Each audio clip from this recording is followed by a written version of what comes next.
So yeah, Reynad did a Q&A. He answered a lot of questions from people about the Bazaar. I'm gonna look at them. I'm gonna give my input as someone who is very heavily invested in the Bazaar, see what he has to say about changes or how are things going. And I think this will be interesting. I'm gonna highlight just the most important things because it's pretty long. If you're watching this on YouTube, this will probably be unedited. But yeah, that's it. I think I didn't see any of this yet.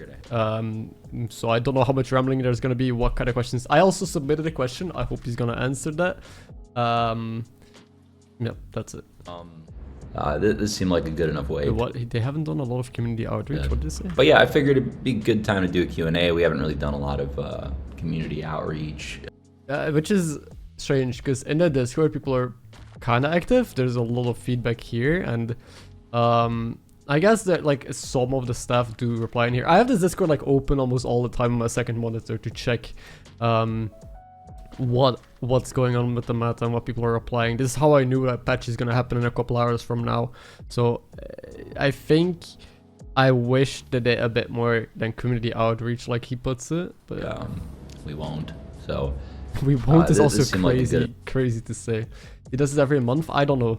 When last time he did this, I think was a couple more months ago. But maybe he'll do it more now because, of course, the game is out, right, in closed beta. Enough way to address some stuff people are curious about, and yeah, I'm gonna be on for just like an hour or two. I think most streams.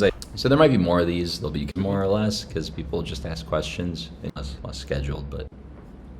You're gonna get started. I think he is. No? Hold on, is that a mosquito? Is that a mosquito? Did he get distracted? Hello? But I'm still keeping the usual time zone, so I'm like waking up at midnight. The issue is this was at 4 AM. I couldn't see this live because it was in my time zone, 4 in the morning. So I'm reacting to it now. Working midnight till like 6 or 7, and taking a nap and streaming, I guess. All right. Beginning, what would you do differently? Okay. Jump into it. Finally. Let's see. Steven says, if you could start the game making process again from the beginning, what would you do differently? There's a lot I'd do differently. I'd make a... I don't know if questions like these will be important to look at, but I think it'll be interesting. Like what he answers here basically is gonna answer what does he think is wrong with the game right now, right? Similar game, I think. It would... I like to think I would have made it faster. There's just, you know, all sorts of stuff. The way I think about it is you just do that as long as you have to. I'm pretty happy with how it went, you know, on it at different times. It's really difficult. He's happy with how it went, and I think it's interesting because the game has had so many delays, so much like issues during the process. How many people played? I think there's over 120,000 people that got access in closed beta, or 12,000. 12 or 100. That's a big difference. I think it's 120,000, but I'm gonna say I'm 90% sure because yeah, I saw that again in the Discord somewhere here. And like this is a good example of the staff like replying to stuff. Ideally, they want to get a system where they can change items live without taking the servers down, and then he replied, that's the plan. So the future plan is indeed to have live balancing. Pretty cool. Difficult. I feel more confident going Maybe at him again, would it be interesting to see a video of like all the compiled answers of the staff in Discord and of what he said about the future plans they have? Because stuff like this most people probably don't know because they're not actively looking at the Discord, right? I could do that depending on, well, your guys' feedback. I don't know. I don't really have. Somebody in chat said, when if ever do you plan on adding social features? Social features. Yeah, when they're ready. We do want them. We want there to be ways for you to play with your friends. You know, we'd love to have a friends list and all that stuff. And they should have this on full release for sure. This is such a big thing for games like this, and he even talked about it before, I remember. Honestly, the Bazaar, the marketplace between players, that is to some extent a social I guess feature. the marketplace, it's the start of social features. It's not as directly social as the friends stuff, but that's coming too at some point. 20-40K. So wait, so you think it's 20 to 40,000 people that play in? I think it's been said in the Discord. I just don't remember. How big do you think? See, someone else in chat said, "How big do you think the design space is for this game compared to other games?" Quite big, I'd say. It was a big goal foundationally with the game, is to create a ton of design space so that you actually could do that. Most game systems aren't deep enough. They really land. Hero. When open beta starts, will there be another character? I believe Mac. Well, Mac is definitely the next hero. I believe he's coming with the full launch, though. Not. It's funny how he doesn't even know if it's because his answer, the way he thinks, is like, is Mac coming open beta or not? They should have this planned, I think, right? Or they said they're doing stuff like this on open release already. I don't remember. So it's not coming open beta. That means in January it's open beta. And then we assume it's 1 month on open beta, then full release. That was their plan. Maybe it's 2 months of open beta, then we'll have to wait till March for another hero. I don't know. Open beta. Well, I mean, you are going to quote me on that. It's a Q&A. Of course people are going to quote you. He said people are going to quote me on that. It's a Q&A. I mean, he's the lead of the game, or like the head of it all, right? Looked at a lot of different schedulings for Mac over the years. It's all kind of a blur at this point. He's coming soon, though. Yeah, the next 2 big steps for the game are basically going free to play with open beta, and then the mobile launch next year will be the other big one. So, okay. Yeah, I don't know. I think he'll come kind of between the two during the season 1, like full launch. Season 1 full launch. Right. The art in the game is amazing. Do you have any plans for allowing the player to view the items while in combat? Yeah. So this is the Pokédex question. They'll have like all of the features that most games, or not most games, they'll have replay features, seeing all the items. This we already know. Closed beta so far, player behavior of otherwise. All the 50... Wait, what? Biggest surprise of closed beta so far, player behavior of otherwise. All the 50, all the filthy, excuse me, team fight tactics, one tricks don't seem to like this kind of drafting game. It's interesting. Some people just want to roll down, you know. Some people want to play slots with extra steps. I don't know. It is what it is. Huh? I think this is a weird answer. I've not seen anyone. Like in the Discord, people are generally really happy with how the game is going right now, and the fact that it's hard to force is usually a good thing, and people enjoy the variety of builds. People complain when it's easy to force a build. From what I've seen, the biggest feedback and critique they had is that it's too easy to force a strong build and consistently to hit items. Yeah, I think it's kind of the opposite almost. This might be, I don't know where this comes from. There's probably some other source then, maybe Reddit, I don't know.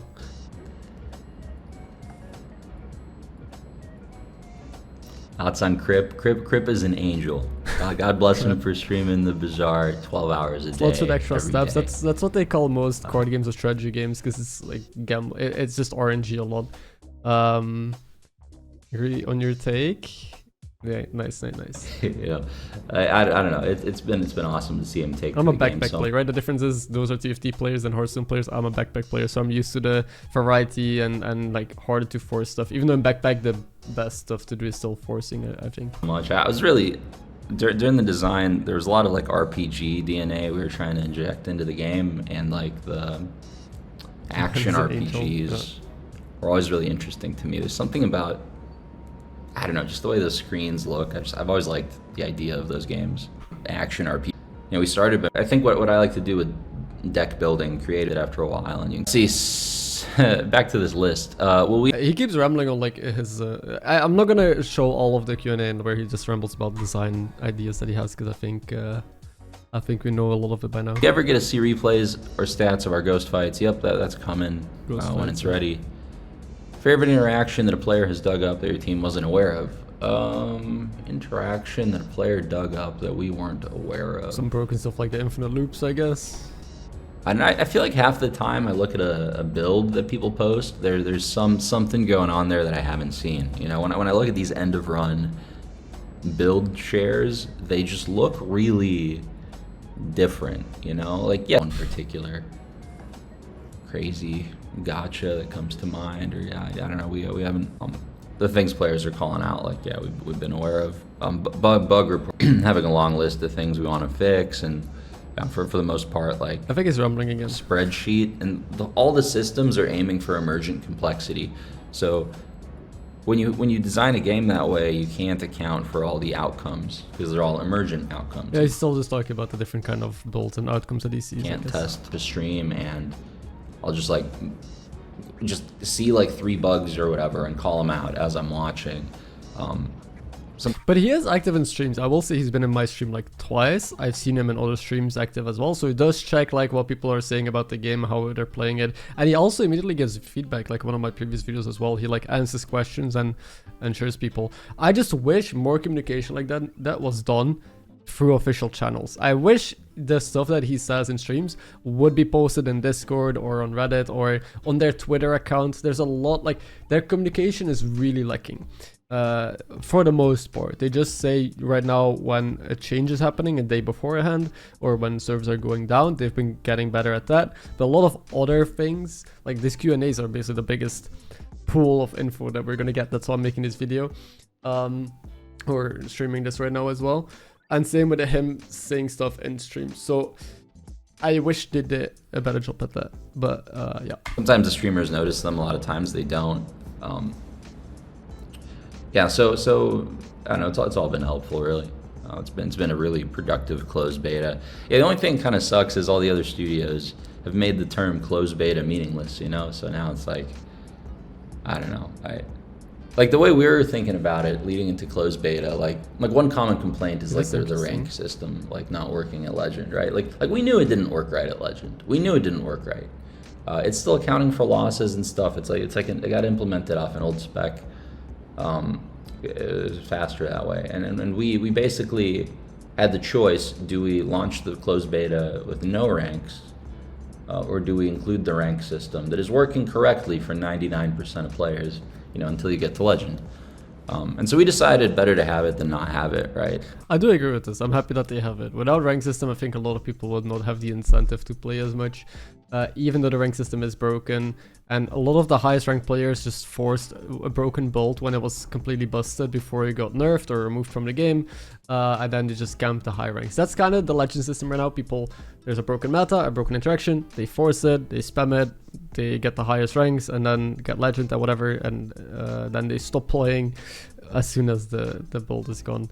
And then once something new broken arises, they stop playing again. That's the main issue, or the flaw as well. But the rank system is kind of broken, but I'm happy that he's sharing that it is broken, and I'm still happy they went for it instead of not having it. Same thing with all the monetization stuff. Like anything in there that's like progression based is like placeholder, because this game was supposed to exist in a little bubble where everyone paid $33 to get in, and that let us do the bare minimum for monetization so we could get the beta out sooner, right? It didn't make sense to delay it, you know, waiting for battle pass stuff to get hooked up, for example. So I'm pretty happy we launched it. I do think there was a last minute decision I made on adding a invite for every founder. Like basically anyone that bought in could give a key to a friend. It's a last minute decision. It's kind of a big decision. It literally doubles the player base, right? And allows people to get in for free as well. And that meant that suddenly half the players, all these invites, basically they don't have any of the stuff on their account to start. Like they don't have gems, they don't have I guess you know, enough to get all the heroes immediately, you know, in the first minute. And so there's some players that are going through a really tough free-to-play experience just because that monetization stuff isn't in there yet, right? And so we made the call to go into closed beta without it. I don't know, I would do it again, but yeah, it's been good to hear most of the big issues people are having are all just like a symptom of features not being in there yet. So having it be complete, back on freeze. Someone in chat asked. Right.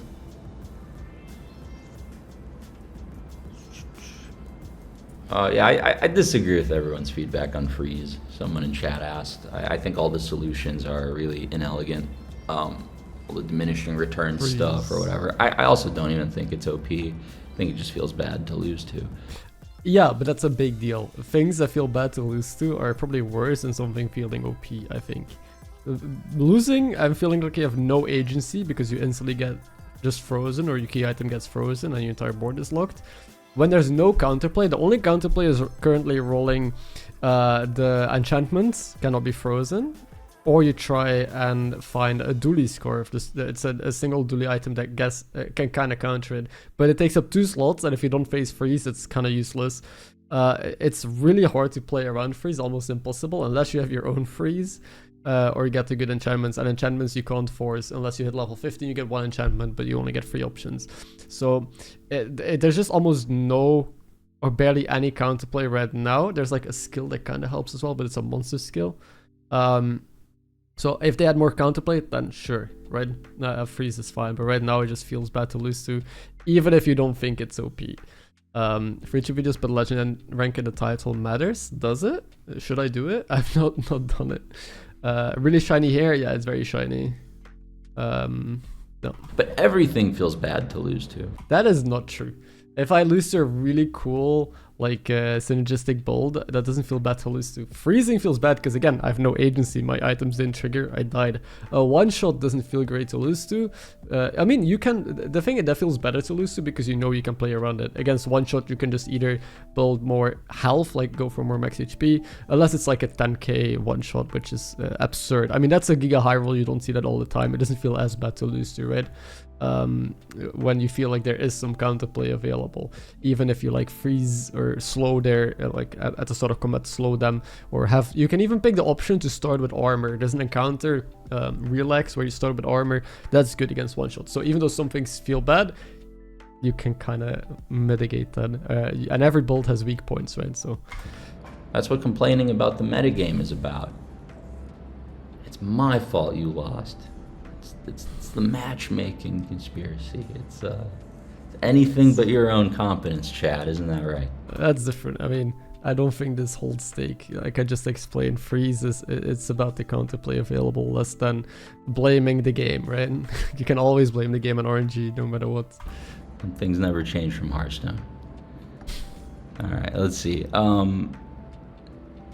Angel Dog says, how developed is the lore of the world? Are there any facts about it that you'd want to share? Do you think there's potential? I don't really care. Orchestra videos buy us time. So there's going to be a lot.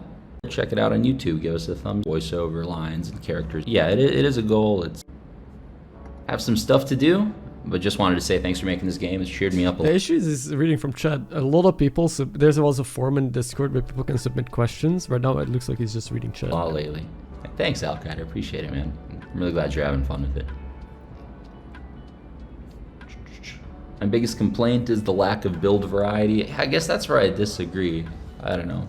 Something's always strongest, but to say the lack of build variety is insane to me. Insane to me. Look at the builds. If you look at high legend ranks right now, or the top performing builds, there's not that much variety. It's either a giga high roll of something, which is like freeze or like dinosaurs and dually that breaks a board, but usually it's just a hard force. Currently it's a burn dually or poison dually. It changes. Before that it was burst Vanessa and things like that, but there is a lot of build variety.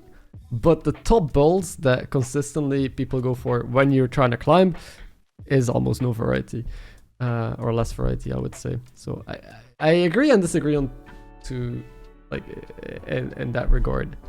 Compared to any other drafting game, I don't know. I just they look a lot more different to me, and the journey looks more different. Even if you end on the same build, you get there in different ways sometimes. So. That is true. I think the cool thing though is because I tried climbing a bit, I did play the meta a bit. Every game is still different. Even when I was just playing Burst Vanessa, every game I high rolled something else crazy. Like I got this large item, this enchantment, or I got these monster skills. Like you still get a really cool end game that's different from most other end games that can high roll more. But the variety and the like components of the build and how it functions usually isn't very different. In our game, you end on the same build more rarely than other drafting games I've seen. So I don't know. I think like let's just say hypothetically, like I'm bad at games. This one in particular, right? And I lose to pufferfish, right? I can't quite take it all the way to that point of acceptance. That there was nothing but my decisions that led to this point. And there's areas for me to improve. Okay, now he's rumbling again. It's not what the build share. You look at the builds people are playing. It's not what the streamers are playing. It's not. But what people share is the most interesting builds. So people are not gonna share all of the same builds. Not everyone's gonna share the burn dually right now. I'm not gonna post burn dually every day on YouTube, right? People share the most interesting things. They don't share the majority of games that just got them the win, right? Oh, anyone's.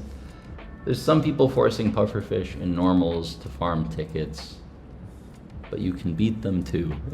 There's so many builds they lose to. You just have to learn. I don't know. I guess like the Bazaar rewards you going outside of your comfort zone a lot, right? There's. Okay, next. I'd enjoy much more shared data. Yeah, we'll get you some data That'd stuff cool. In the long run.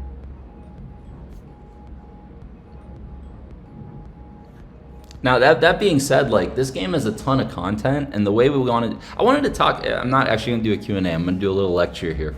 Brother, I submitted a question. I wanna. 5 minutes on how we do 5 minutes. patches and balancing, because like I think it's pretty much always gonna be the same pattern, right? Like it's good that he talks about this. I want to know about this. First of all, I'm super happy with how the launch went. I think the game's in a really good spot. I listened to a lot of folks that have run big games like Magic in the past for many, many years, and they basically said like the best it ever gets is they're complaining about balance.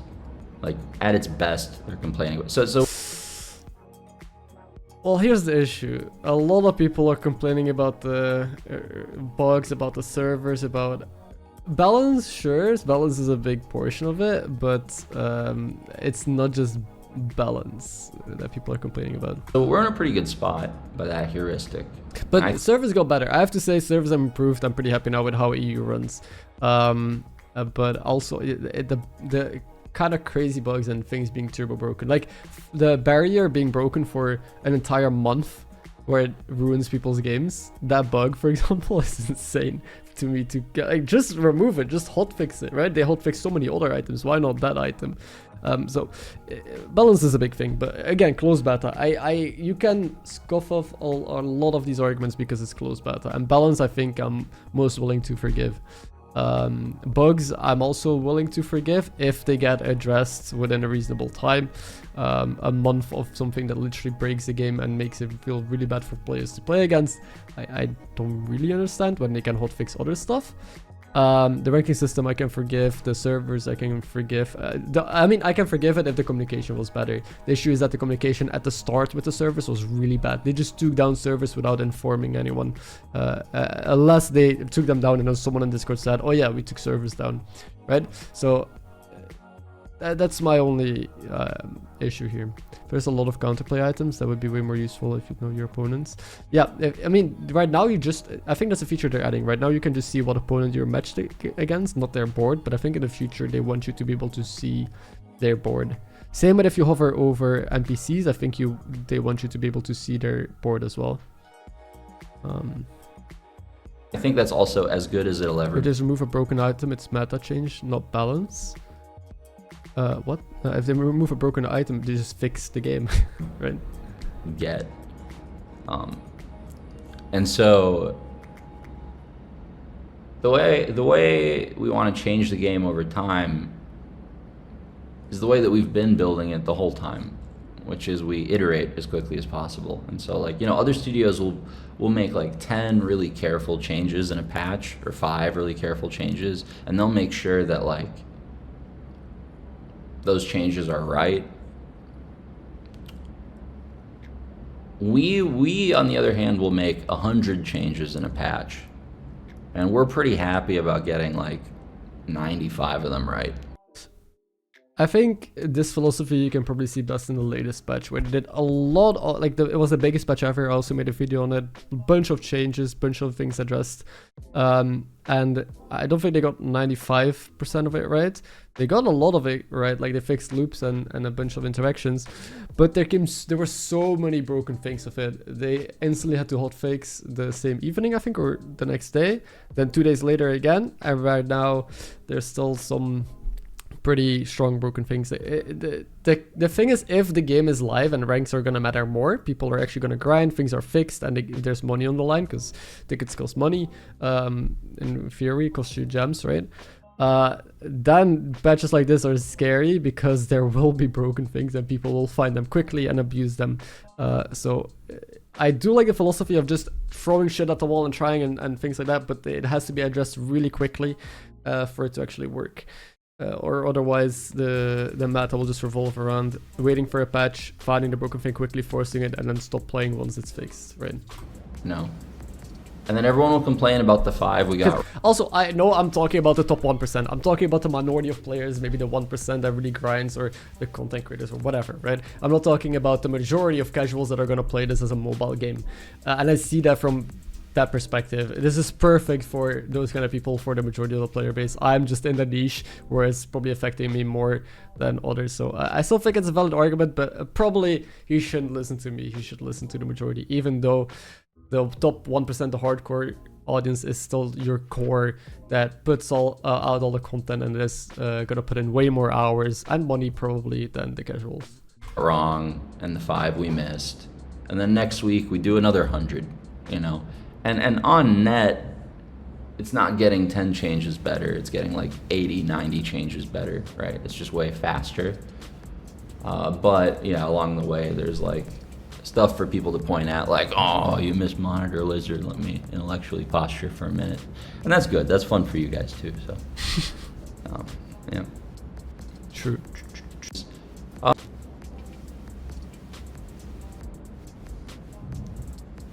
Also, I realized I'm only at 20 minutes in this stream. With that in mind, do you find it hard for people to keep up with the changes? Maybe. I don't really care, and I haven't really been paying attention to that.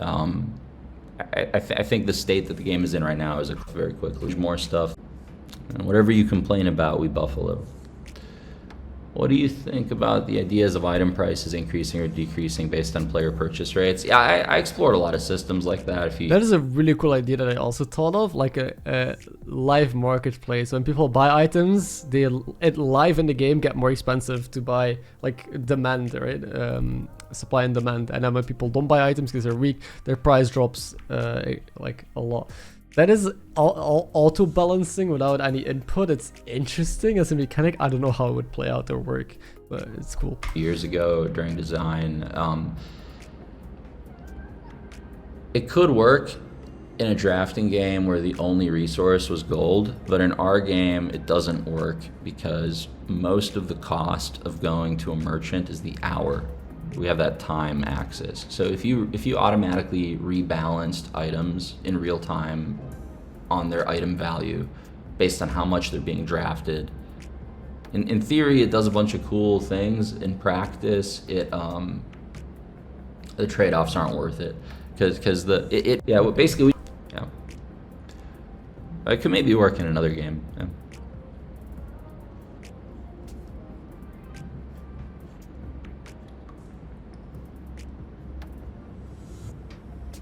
Thoughts on gem acquisition? Yeah, that stuff will all get better and more comfortable once all the monetization stuff is in. The monetization stuff is just not in yet. So. Which I wonder what they mean with monetization stuff. Is just a marketplace, or like how you get gems, or what this means? So it's a really rough free-to-play experience, especially. But the fact that we have free-to-play players, again, was a really last-minute decision.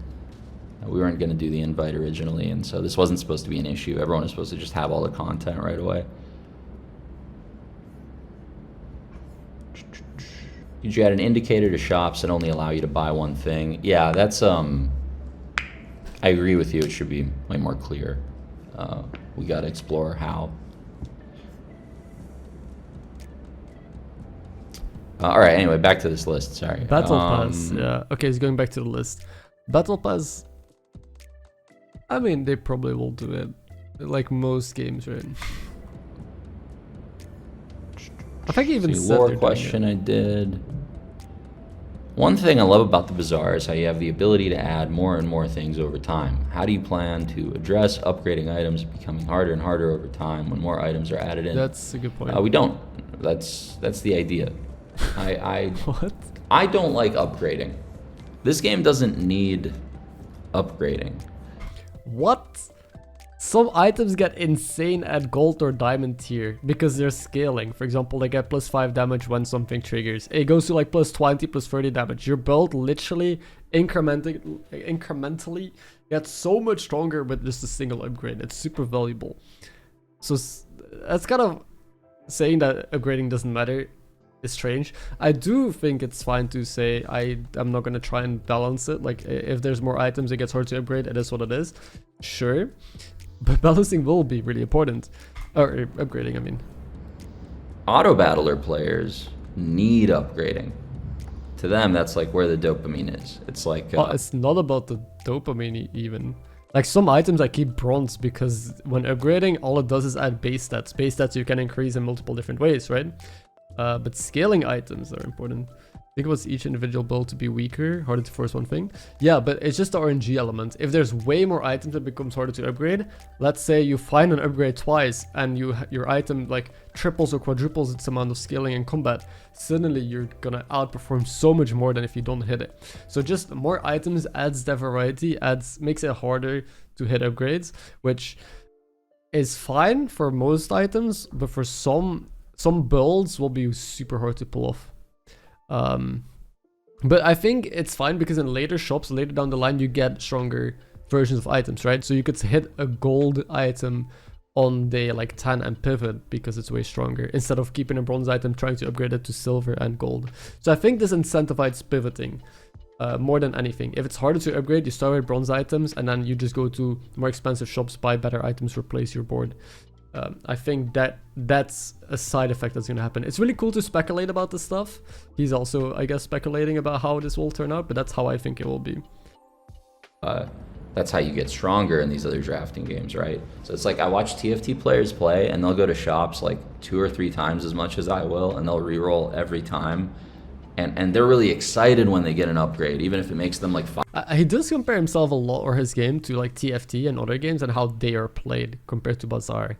And he says he plays those games different, and I think that's the reason why he wanted to make this game like it is, and he has the mindset the way it is. But that doesn't necessarily mean that that's how it will end up turning out. Does that make sense? Like, if, for example, the upgrading thing in TFT is probably more important than in the Bazaar for most items, but not for all, and not for all builds. 5% stronger, it feels like a win to them.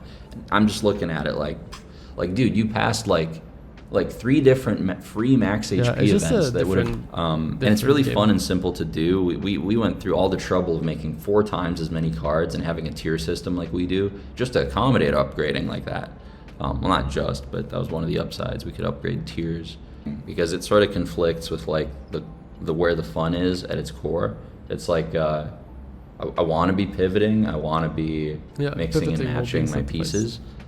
And when I upgrade my pieces, I stay with the same ones instead. And so that's kind of the issue. I mean, that being, so it's like we have to do the right amount of it, of upgrading. But I think of it more as like a nice to have. Oh, I incidentally rolled an item in the store. I'll upgrade it. I think that's fine design philosophy. I think it's fine to have a game where upgrading isn't that important and it's more about hitting good items and pivoting. I think I like that. But again, some items benefit hugely of being upgraded. I mean, that's the issue. Yeah, because we can't deal them a duplicate. Duplicates. So that's kind of how I think about upgrades in our game. They have this tension design-wise, where like you want to do them for all these reasons, and players love upgrading stuff, but it also like you're not drafting if you're upgrading a bunch, so that's not good. No, yeah, I agree. And so. Yeah, they can nerf the way scaling items upgrade, which brings down the power level a lot as well. I think if they rely more on synergies between items and skills, and less on the scaling and like on base stats, then the game will be my favorite kind of game. That's why I like Dually the most. Dually has the most different synergies and the way items bounce off each other and interact. I guess it's play styles, right? Because Pygmalion is different, where he just scales one big item. Pygmalion benefits the most probably of upgrading items. So Pygmalion will get worse. If you think about it like this, that means Pygmalion over time will get worse in the game, and Dually will get better at the game because of the playstyle, right? Even though Dually has items that scale a lot in combat, so maybe that's not necessarily true. And about Vanessa, I don't know. I don't know. This is something that you can like brainstorm about. Over time, as we add stuff, the likelihood of upgrading will decrease. We built, and I think currently in the game, even the one you guys are playing, there is an upgrade system. I think it's actually only on skills still. It's not on items anymore. But yeah, what we used to do is like we do a roll when you go into like a shop, deals you an upgrade, just to artificially increase the amount of upgrades in the game. Is to bronze. Yeah, the upgrade conversation is an interesting one. Reynad, I was wondering when you'll add a fishing mini game to the Bazaar. I need it in my life, thanks. It's already in there, man. The art's not a 10-win victory. You could fight it finished now. Okay. But there's the fishing event where you get a small aquatic item. Let's see, are there plans for a post-game after a 10-win victory? You could fight against the strongest ghosts of that season, King of the Hill. Yeah, we've been talking about some other formats like that, King of the Hill stuff, or like. Ooh, King of the Hill sounds really interesting for this game. I like this. Saving your strongest ghost is like a champion build or whatever. The issue is matchups, right? Your strongest ghost might be strongest against 90% of matchups, and then 10% destroys it. I don't think this is actually gonna work out in theory, because counter matchups are such a big thing. And also the strongest ghost will just be insta freeze, right? It will just be a build that insta freezes and keeps on freezing. It will just be some ridiculous, unbeatable, dumb shit that someone high rolled with like 3 frost enchanted items on the board. So I think actually in theory it won't work out that well. And then that build just loses to the one guy with like 3 radiant enchanted items or a dually scarf, right? Even though that bolt is incredibly weak against most other things. So I like the idea, but also I don't. I don't think it will work. Yeah, there's a lot. There's a lot you can do with a game like this because it's all just data. It's just a giant spreadsheet that's like asynchronous. It's like we really tried to design it like Magic in that sense, and so there's a lot you can do with ghosts, and then it's fun. Are there any upcoming combat mechanics you can teach, such as joy? So mechanics. Joy is something as a mechanic like freeze or like haste or like charge. Buys, like the actual outputs of the items will be pretty similar for Mac. That's one of the reasons we want to do him next as the 4th hero, because he doesn't have a lot of like bespoke, like new technology required to work. He's like freezing, poisoning, burning, healing, doing all the outputs that are already in the game, you know. But yeah, he does some cool stuff that other heroes don't. We're or something. Tornado. Does tempo plan? I think we have the art for it from a while ago. Let's see. Megahex. Does tempo plan to give players more What? Yeah. Does Tempo plan to give players more options to upgrade low-tier items late game, such as upgrade a bronze item? Would never roll more attached to them, but less likely. And if we remove this, I already understand. Yeah.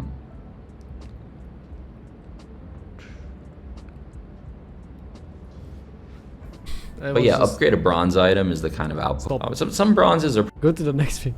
I don't care about upgrades. What has the closed beta been like from a developer's point of view? Honestly, it hasn't felt too different from like the lead up to the closed beta launching. You know, it's just like fervent development, and we launched and things kind of slowed down. Honestly, like we were just very.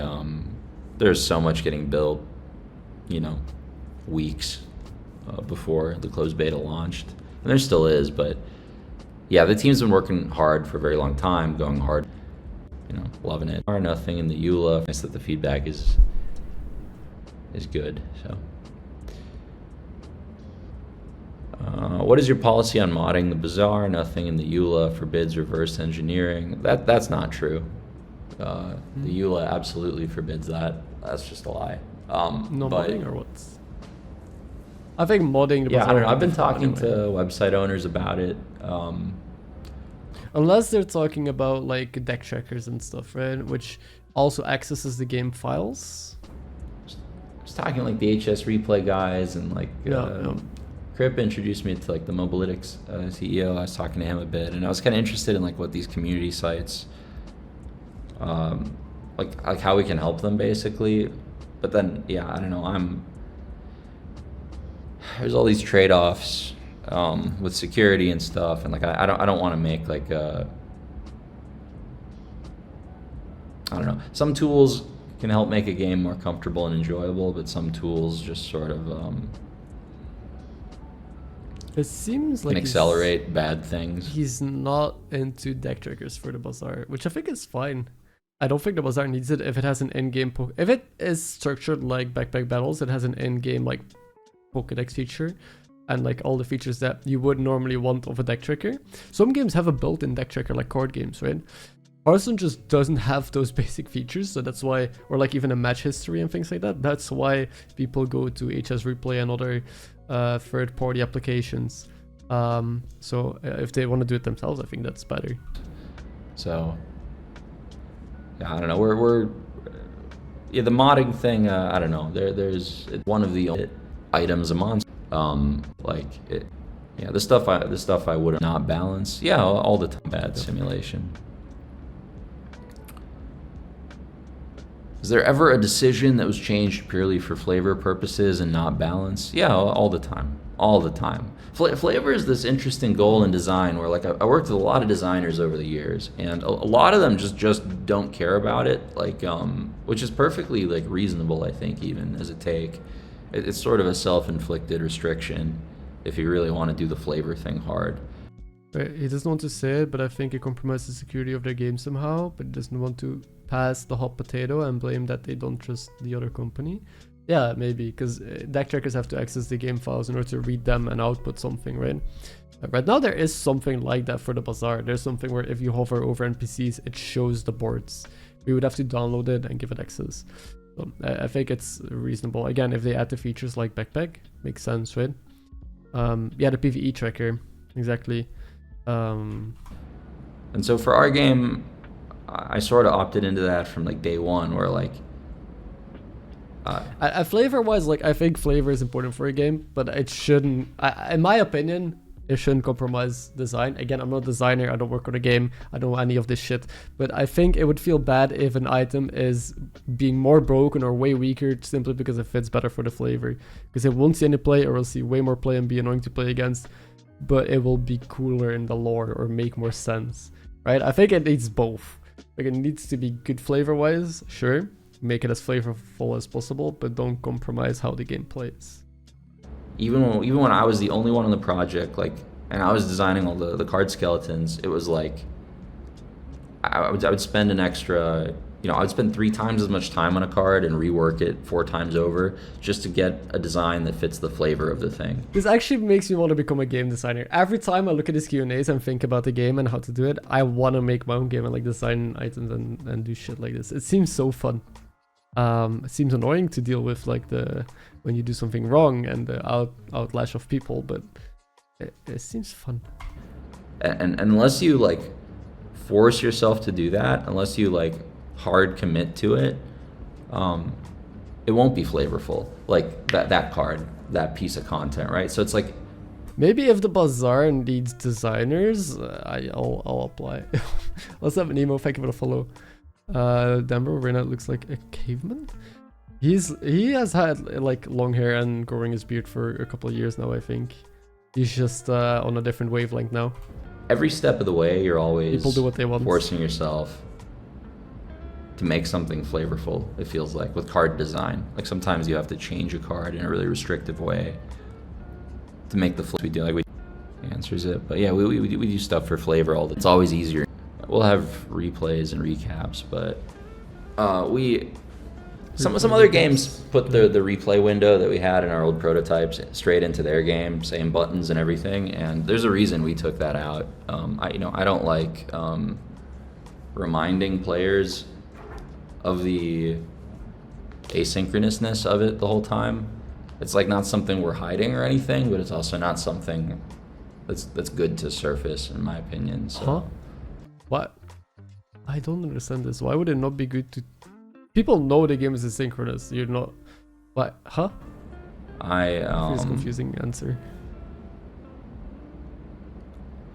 I don't like the idea of having a replay rewind button that's just like lets you control fight speed all the time for a whole host of reasons. First of all, everyone will use it to fast forward, to grind faster. So now our video game looks like shit on every video until the end of time. All of our animations look wrong.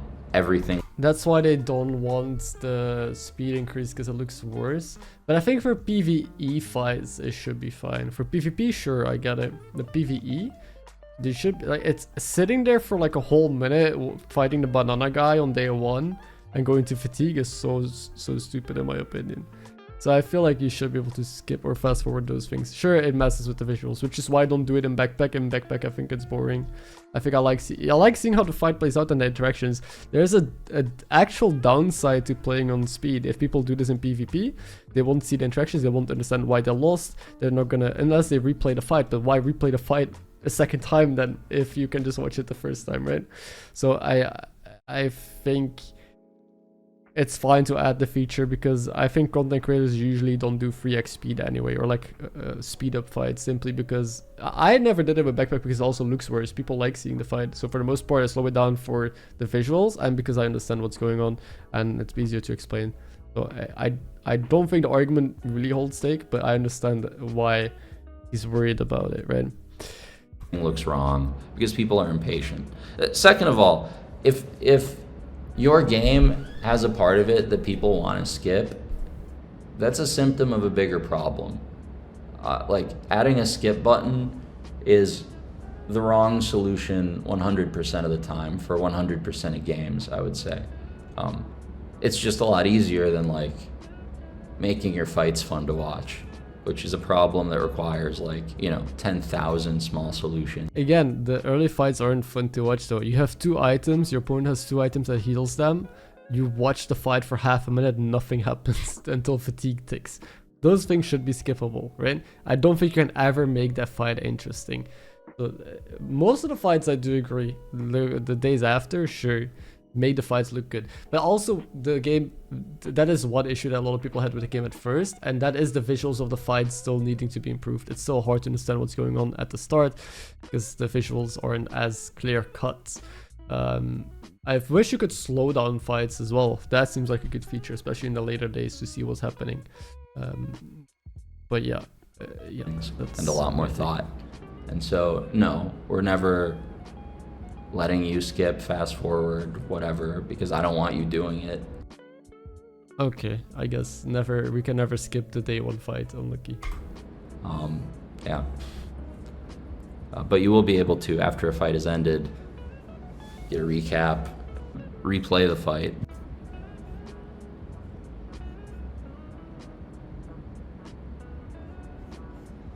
At least PvE fights, it would be decent if they give the option. PvP, sure, we can keep it, right? I guess he's reading stuff. Day 1 speed 200, losing speed 20.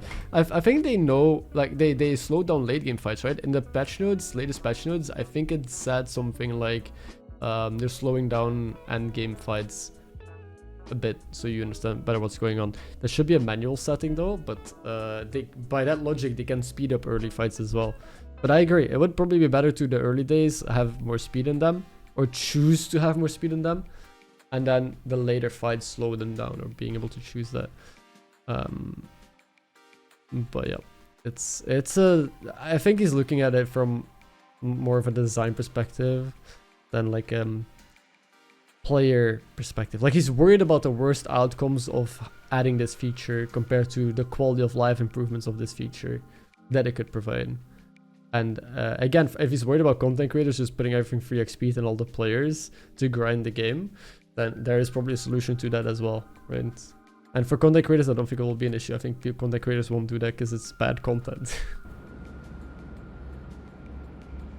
Have you heard the feedback about how unrewarding playing normal mode feels? Yeah, I mean, if it's unrewarding, I just don't. Yeah, this I heard. Like, a lot of people don't like the normal mode because only if you get 10 wins, you get a ticket. If you get 9, you get nothing.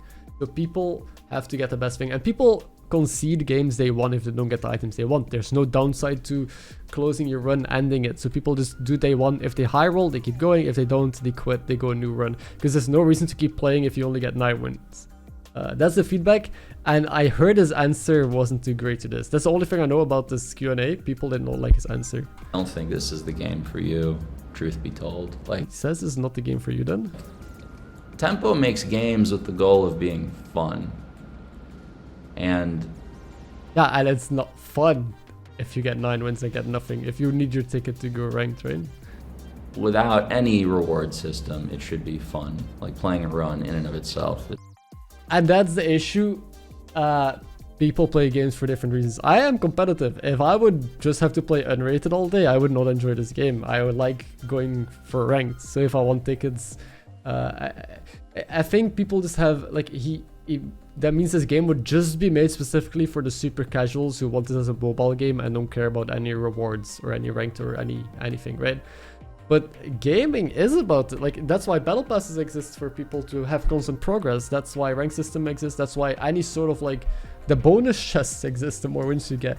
People like seeing rewards or feel the feeling of progress, but you have zero progress if you play it like this. Most gacha games are filled with millions. Every single thing you do has progress bars, has achievements, has this, has that, because it feels great, right? And so sure, games can be played for fun, and I agree with that. Games should be fun, but having zero things come out of a unranked game, except if you get the 10 wins, also just leads to the issues like I said, people conceding their run. Is this a strategy game? Strategy games, people will be competitive, people will care about the outcomes. It is not, what's it called, like Candy Crush or some shit, right? It's fun for people. If that's not the case for you, don't play. No amount of progression systems will make you happy. Go to another game, please. Huh? No amount of progression systems will make you happy? Go to another game. I think that's, yeah. I think people should go to different games simply because the majority, like a lot of people say the unranked system doesn't feel great. So interesting take. My thought came because he said some players will want to grind faster. It's for all the reason is out. Yeah, I think he should just take the feedback, right? But I mean, it's his game. Second of all, no, the solutions are terrible that people suggest. Everything having to do with monetization is my least favorite topic to discuss with community. And I think it's less about monetization. I just want progress. That's why I play ranked, right? Even if I lose, I'd rather lose the rank than have no stakes. And let me talk about why. Like when every solution is the wrong one, when every method of monetization ever conceived by man is evil, when that is the feedback, regardless of how well you do it, I can't be bothered to care about the feedback. What? I don't think every kind of monetization is evil. Obviously, there's huh? I think monetization can be done right. I think a lot of games did it right. And I think there's always a solution. Even if the best solution, it has its downsides, it might still be a net positive, right? If you look at no solution compared to a good solution that still isn't perfect, but satisfies more people, then by logical reasoning, that is going to benefit more people, is going to be better, healthier for the game, right? And help more people. So I think it is a weird thing to say nothing is perfect, so we won't change anything, right?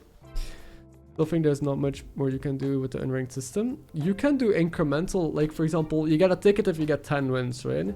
Let's say you need like 10 total wins, or maybe 20 total wins then, or no, I don't know. So you can get a run like with 6 wins and a run with like 9 wins, and then you get a rank ticket and you have 5 wins progress. It'll be easier for people to farm wins. I guess people can just play day 1 concede. You cannot concede, but then you can just kind of sandbag.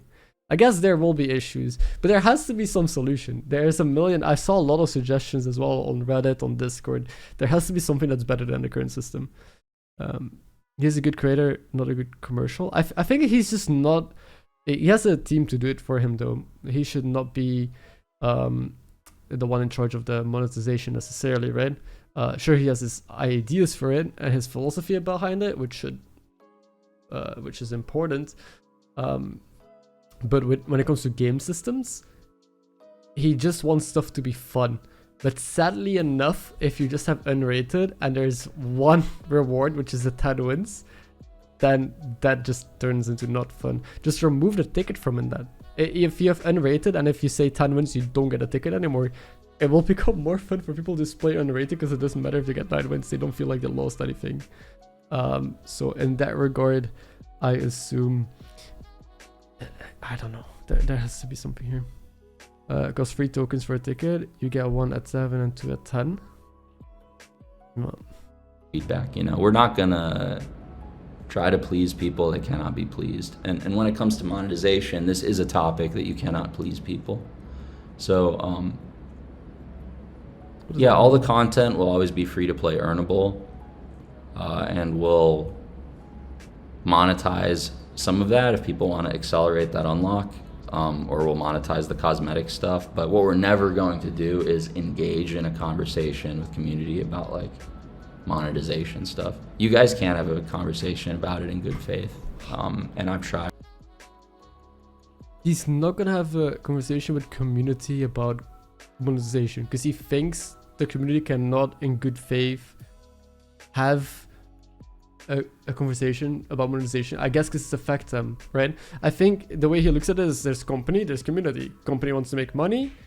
Community just wants to get the most value out of money, the easiest way to not spend money to make it more free to play friendly. So but there is an overlap. I think monetization can be done right. It can feel good or bad.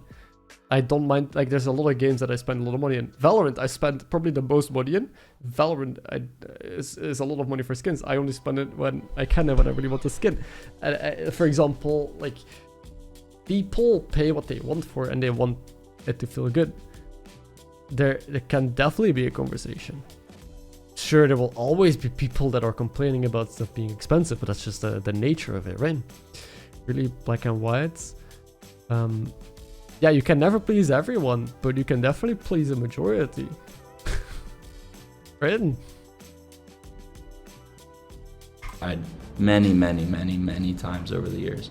I tried having like a spitball conversation for like 5 minutes once on a Twitch stream about like some blockchain stuff, like a few months after NFTs were invented, you know, and people lost it. And now, to this day... Oh, is that why? Because he used to be into NFTs and crypto and he wanted to be a part of his game. That was like the big controversy. Then he stepped back from it, assumed because of the backlash. And now it will still be in some capacity be in the game. If you want to know how, I did a video on that as well. But it seems like he just has a mindset about money and marketplace and stuff like that. And because of people not agreeing with him on that always, like the crypto stuff, he feels like it's not worth going in a conversation. That's what I'm reading of this. It's speculation, I don't know, but that's what it feels like. On all sorts of streams, people are calling it an NFT game, or that it used to be an NFT game and changed and that kind of stuff. And so when it was never announced as one, you know, I tried mistakenly to have a monetization talk once. And so I'm just not gonna do it again. It's the blind leading the blind. I don't think the people building those systems know. Okay, so he just had a bad experience talking about NFTs being in the Bazaar. So that's what he said, right? He had it once, he's not doing it again. It's hard to skins FTL numbers. Yeah, because it will have a marketplace, this game. What they're doing, I don't think the players know what they're doing about monetization stuff. I don't think anyone knows what they're doing. I think like the premium model where you sell a game for a flat price is kind of the only thing that doesn't upset people. And I see Battle passes are fine. There's games that do battle passes. You pay for it or you don't. As long as there's no pay to win aspect to it. A lot of players that care about cosmetics or play a game enough will buy the battle passes, for example. And companies like battle passes because it makes a lot of money. It seems like it's fine for both sides. You don't want to spend money, don't spend the money. But a lot of people that play the game spend the money. A lot of money for the company, right?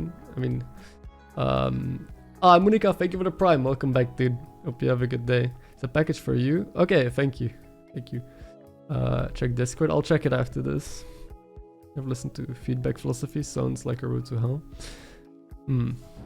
I see a lot of, like, it's so tempting to do that. There's so many strengths to that. I really like that business model. But it was really important for me that this game was free. Like, there are tons of kids, you know, in India or Brazil or Singapore or whatever that are never ever going to pay $60 for a video game. And so I think the monetization topic is definitely something that could be discussed, but probably in a way that is with the right people, not the people that are gonna cry about every single monetization thing because they don't want to spend money. I think there will be, like, for example, I like talking about it and I like having a conversation with it because I think I've played a lot of games for the years. It's kind of my job to, I've always been a content creator. I'm the 1% though. I do understand that my vision is different because I make money playing the game. But I mean, I don't know. There has to be some middle ground here, right? Has to be. It's just, if it's free, NFTs is obviously gonna get a lot of backlash once it's gonna be talked about. And it's high production value and you need a lot of people to make it, it needs to make money somewhere. And so we'll put price tags on things and you guys will complain about them and call it evil, no matter how evil it is. And you know, like, and so yeah, my plan is to just kind of, like, you know, sometimes even talking about that there will be a battle pass, like, makes me uneasy, right? Like, yeah, I think that the main issue, it seems like he's Reynad is a gamer, right? And he's always been part of gaming and he wants to make a game that feels good. And because monetization usually gets negative feedback, it's like he said, it makes him uneasy to talk about, which I understand. But then I assume he has a team and, like, people that could do that for him, manage that and do have those conversations. Maybe, I'm not sure. But I do. There's a conflict if you make a game that you're passionate about and want to be for fun. That people, it feels bad to hear complaints about it, right? Most games have personalized prizes in those countries. Yeah, but not all games, right? Like nowadays, everybody's okay with skins and battle passes. I mean, it's better than I think it's better to give people options to pay, not forcing them to pay. Again, skins, like I said, most of my money, or the game I spend most money on is Valorant. It's a free-to-play game, but because I am the 1% that play the game a lot and I have disposable income, I can spend it on the game, and they make a lot of money on the 1% of, like, people like me, and they don't make a lot of money on majority of player base. That's some model, and I'm not complaining about the game being expensive because I choose to spend the money. I don't have to, right? There is ways to mitigate it. Yeah, no, there's no single solution that will ever please 100%. That is always going to be the case with anything in life, not monetization. Every single little thing. But I noticed because of my videos as well. So there were people that said, please cut the fights, they're too long, they're boring to watch. I cut the fights, I get comments. People say, please keep in the fights. Or speed them up. And then when I do that, that's not good enough. You cannot please everyone. That is just life, right? Same with balancing, same with most things. Like, but there is always going to be solutions that are the biggest net positive to the people that you're trying to please. There is progression stuff coming in that we're planning for, but, like, it's probably a mistake to even have mentioned it in this Q&A, right? It's like, now that I've said Battle Pass, now people will imagine the worst conceivable version of that and insist to everyone online that that is exactly what's happening when that comes in. It's kind of like a doomer way of thinking, right? I don't imagine the worst thing of a battle pass. Sure, there's gonna be people that do that. A lot of people are not gonna do that either. I think it seems like it's carved from some previous thing or about talking about monetization. That's kind of my take on it. It's like, I don't think there's anything to be gained for studios engaging with communities in general. Like, I think Valve is right in general, in their communication method and policy, it does way more harm than good on net. But also, like, I would like him to that's elaborate my on TED this. I talk. would like him to elaborate on why it does more harm to just interact with a community than not. I assume it depends on which side of the community or like how. With Deadlock, yeah, and for example, Backpack Battles does a good job communication as well. They're active in the Discord. They talk a lot. I've had like conversations with them in private as well. That makes me at ease and like makes me sure of the future and stuff like that. There's definitely, you can do it well. I think this seems very black and white, focusing on the bad stuff, not the good stuff. If that makes sense. Yeah. This was a long, I know I rambled a lot about this segment in particular, but it's a take that I have the most trouble understanding. The balancing stuff, like, dude, this video is going to be so long. The balancing stuff I think is interesting as well. Again, I think over time they will, after a lot of testing, realize what the best way is to go forward, right? It's closed beta, they're experimenting, they have an idea of what they want to do, and they will see how it goes going forward. Yeah, I wonder what in a year from now his take will be. I think it will change, but I'm not sure. And also, every time people suggest a solution, it's like so much worse than the problem. It's, yeah, but this monetization stuff, yeah, I don't know. It's, don't worry about it, you know? Focus on what the game is today. Everyone that's asking about monetization stuff, it's like, about, and like, I can only speak to what's in the game now, so. Well, it's like the customer is wrong. He's saying customer talking about the monetization is well, the customer is usually wrong. It's like they're almost always right about the problem. He's answering chat. I assume he's gonna keep talking about the monetization stuff. I hope he goes back to the questions about like I asked one question which was about the future of like if they have future plans of like events and community stuff in the Bazaar, like what their plans are to, I mean, I guess it's not a good question to ask now because he said engaging with the community is usually a bad thing, but we'll see if he gets to it. And they're almost always wrong about the solution is what it is. And so, yeah, like you guys are right. As an IT engineer, that's true. I guess so. Monetization stuff in my eyes, like I said, it's not broken. It's just not in there. I get it. Closed beta. I forgive all of the, like, I don't talk about the monetization now. I couldn't care less. It's closed. Like, right now, the only thing I care about is the direction the game is heading towards and the philosophy that they have with the designing and things that will affect it long term for me to play. That's the main thing I care about right now. And closed beta gives a little bit of insight in that, but still not that much. Most ranks. Let's add check. I don't know. Let's see. Freeze. But I actually, now that I think about it, the customer being wrong most of the time, I could agree with it if I look at it like my YouTube comments. I don't know if some of you follow me on Twitter, but sometimes I post YouTube comments of people suggesting things or that is just completely wrong. Or then when I do them, there's more backlash on it. People actually don't know what they want. That is very true. Only people who know YouTube or who know content creation or the game well enough can give valuable feedback. I guess talking to the majority of community probably for feedback, it depends on what, right? Sometimes YouTubers specifically ask their community for feedback on something because they want to please as many people as possible. For example, if I ask, should I do intros in the videos or not, then I'll just get a yes or no, and then I know if most people like it or not. But if they go out of their way to give a suggestion, usually that's different. But asking feedback is different from just getting feedback. I think that's a good way to phrase it. Yeah, suggesting feedback gives you a clear yes or no, percentage-wise. Or it depends on who you ask, right? If you ask the casuals or the pros or whatever. But that's how I would look at it. But yeah, suggesting solutions out of thin air with no background is usually bad. I've seen a lot of people suggesting stuff that is terrible because they're just frustrated facing one matchup and they want the one matchup to disappear. That is not how you do that. Will there be more mechanics or items to make regen more useful in the late game? I like regen as heroes that are I don't really care about this stuff too much. And then Vanessa's the only one that's supposed to obviously I think they're gonna add more content to the game right now. Do it a lot. You know, there'll be a lot more on that like so. But yeah, it's how do you process the feedback that's being provided by the game? What kinds of feedback do you find to be the most and least useful? I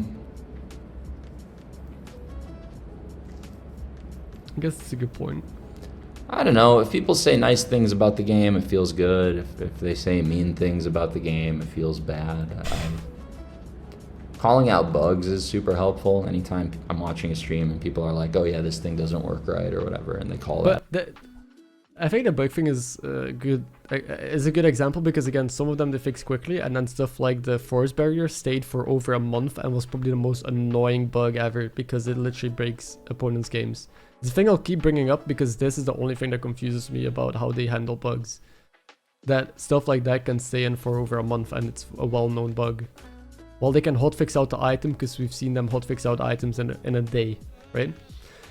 But yeah, it must be an oversight then, I guess. It's like super helpful.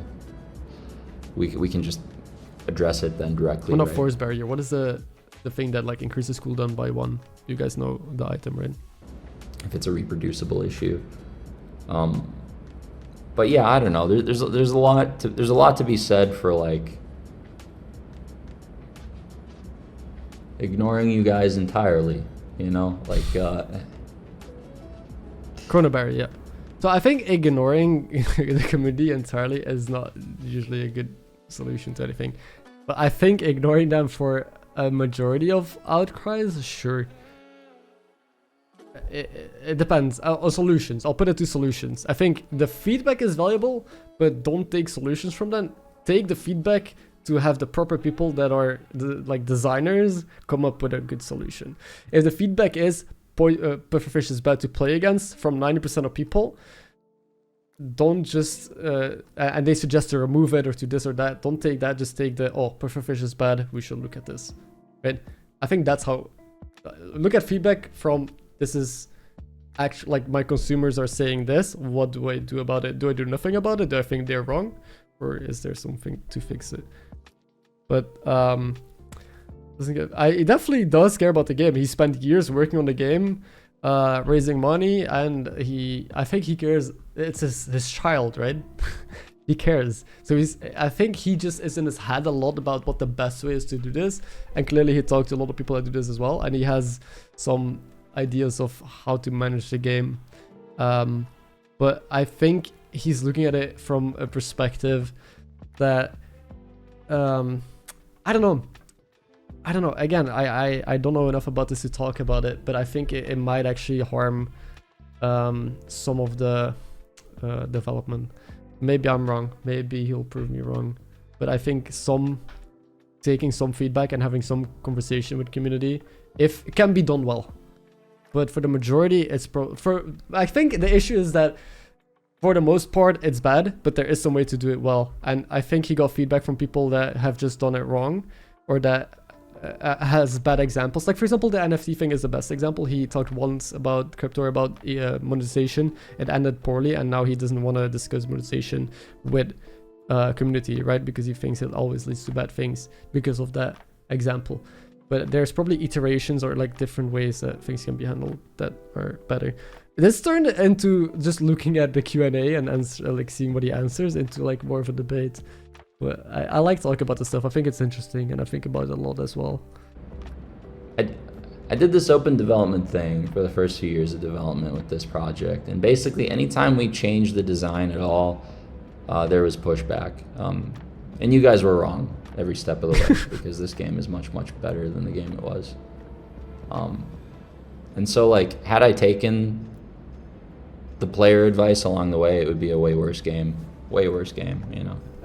The thing is, I think the player advice, what does he mean? Because I assume he got 100 different kinds of advices and he's just taking what the majority said that was wrong. Because usually the majority is wrong. Or not usually, I shouldn't say that. Usually a big chunk of people is wrong. But there's probably feedback that he got that was actually good or valuable. But he doesn't include that in the cluster. right? Have a link. It's just the latest stream on Reynad's channel. It's also linked in the Discord, the official Discord. I think like 2,000 people chimed in to tell me why asynchronous matchmaking would kill the game and why it's terrible. That is also just, I mean, an opinion, right? I think asynchronous matchmaking is great for the game. I think it's amazing. A lot of people probably agree with me on that. And there's going to be a lot of people that disagree with that. So it's just about choosing a side almost, right? And why, you know, there's a reason no game had done it yet. And then one guy, after Super Auto Pets and Backpack Battles, one guy says, okay, I was wrong afterwards. One guy. You know, it doesn't, I don't know. If oh, he's talking about very early on before anyone did it. I didn't even know about it. So I don't know what my opinion would have been back then either. No. Your life is the byproduct of like a billion different decisions. It's like if PR? If I don't think he cares much about PR.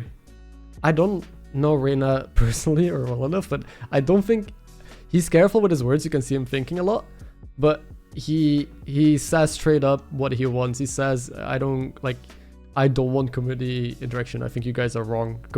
Consumers usually wrong. He says what he wants. You wouldn't say that if you care about PR, if you're careful with your words.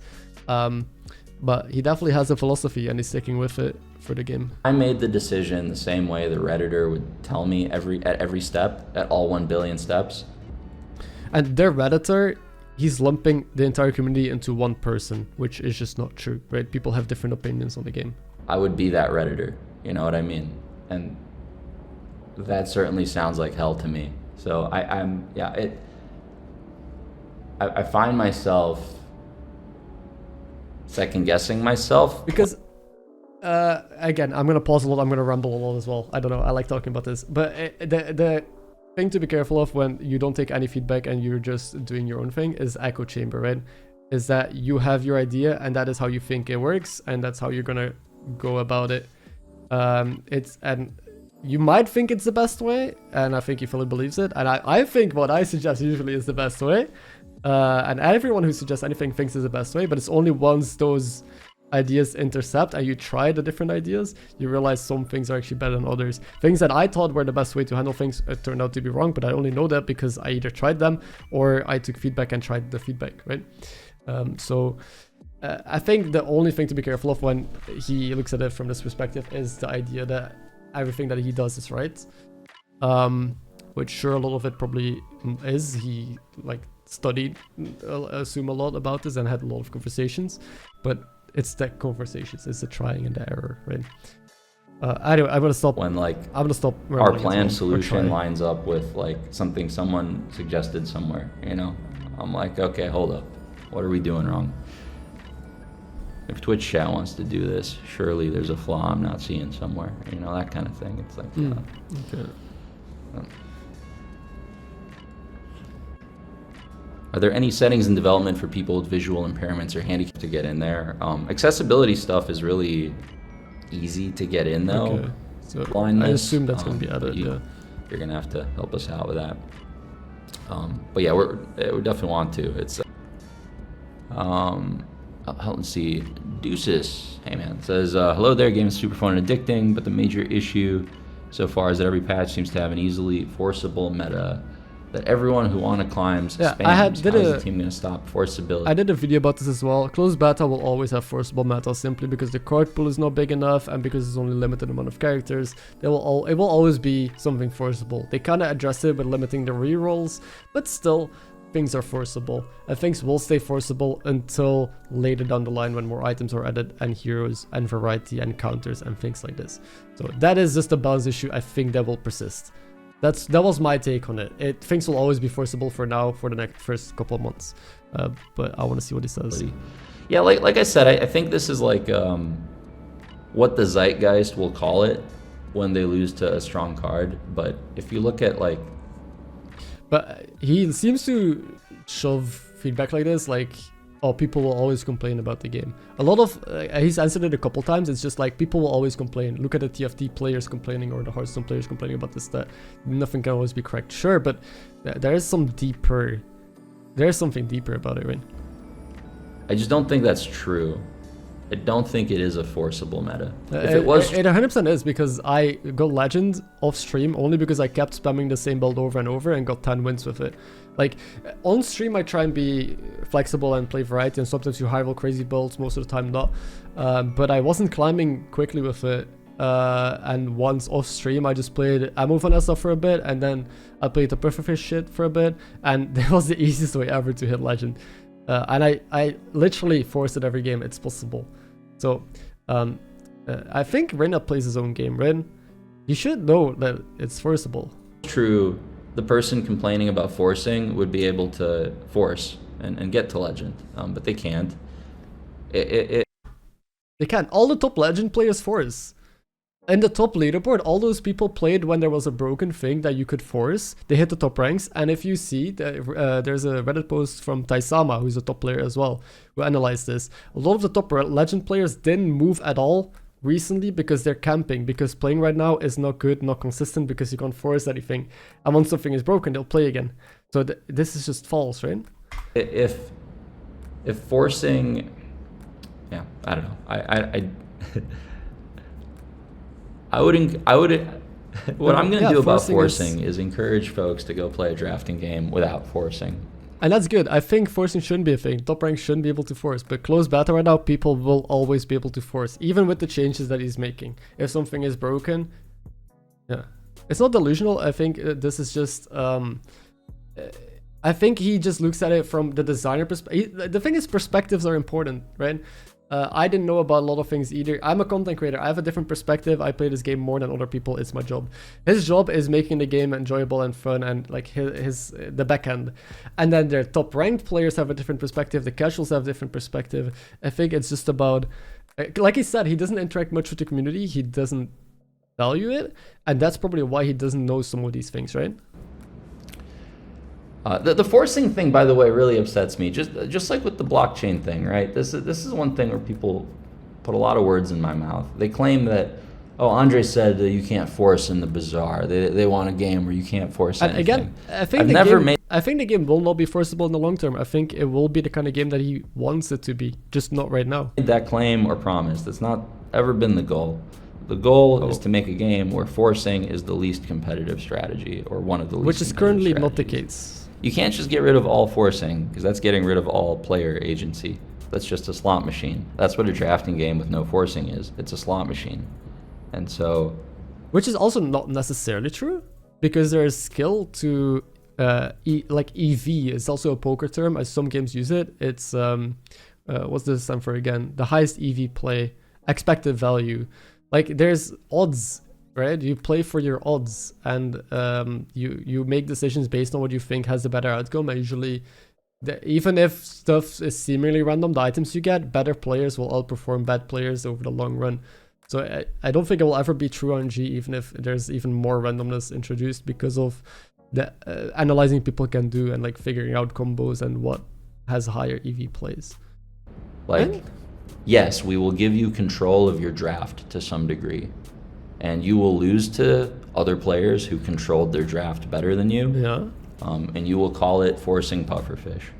But, you know, God bless. But there's different to forcing one item every game over and over to get legend, and being able to still have agency enough to where you can kind of lean into stuff, not consistently, and have, again, higher EV plays that aren't fully random, right?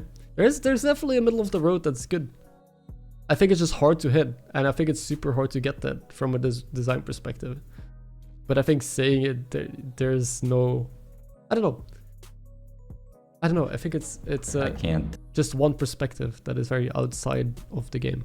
You know, wait for a week, and then you can complain about a different boogeyman. You know, the real boogeyman's in the mirror, brother. There's a piece of timeless wisdom for you, Deuces. All right, let's see. Agent G says, in the future, will we see co-op modes or different game modes other than ranked or standard? Yes. I'm okay. That's hype. I guess this is where Backpack just released a lobbies that you can make. We can finally do tournaments in Backpack battles, so I will be checking it out as well. I think that's a feature that is super important, and that's the main issue with asynchronous matchmaking. You have to add a timer if you want to make it multiplayer, right, or do tournaments, because a competitive scene is it's really good for a game. Competitive scenes or being able to do some sort of competition that is not just a leaderboard and prize pools. It's so much hype, so much viewership. It gets people excited. It's something to grind for that is not just an arbitrary rank, right? I mean, it is, I think, games. Look at Valorant. The main reason it's doing so well is esports. If you look at the Google Trends of Valorant, I even did a video on this as well, I'm pretty sure. It spikes so much whenever there's tournaments, and all the streamers get like a lot of extra viewership from it. The game is way more alive. It's something for people to follow and to cheer for. It's a community thing. I'm rambling on again, but again, features like that would be really good for the game. Yeah. I'll just say it, but we're not going to talk about it much moving forward. But yeah, like single player is a big priority.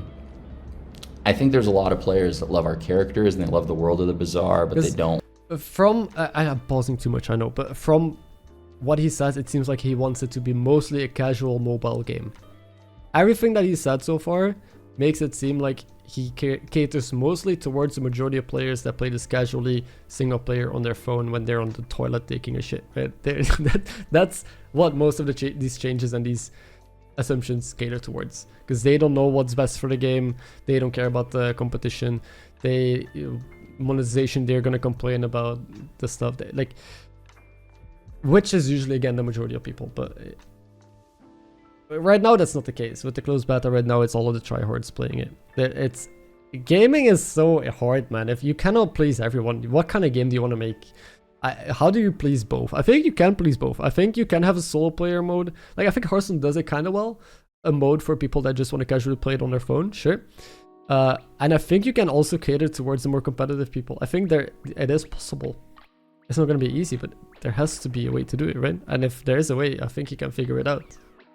I think he's smart enough to do that and has the resources and the people. I want like that sweaty, competitive like experience. And so I think single player would be a great way to onboard a new player to the game.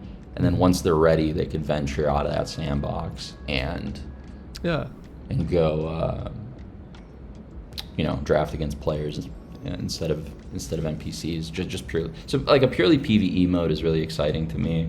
I think that could be really fun. I think there could be. I would hate that. So I'm the kind of player that would completely hate that. I am here to play for the ranks. I'm here to make the cool builds. I'm very competitive.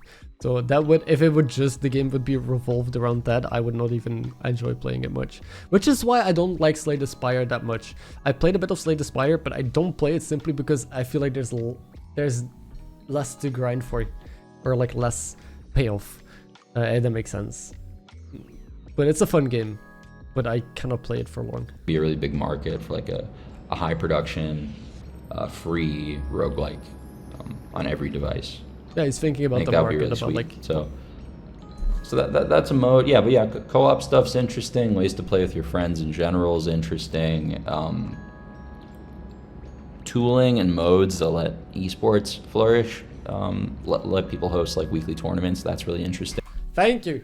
Yes, he's doing it all. Nice. If the game has it all, that's perfect. Aces and Adventures is a pretty good example of what a story mode for this. It's already in. He talked. We're trying it. Removal of starting skills. Yeah, it was not. Oh, this is just some design change they did in closed beta. I don't think it's too important to look at this quickly.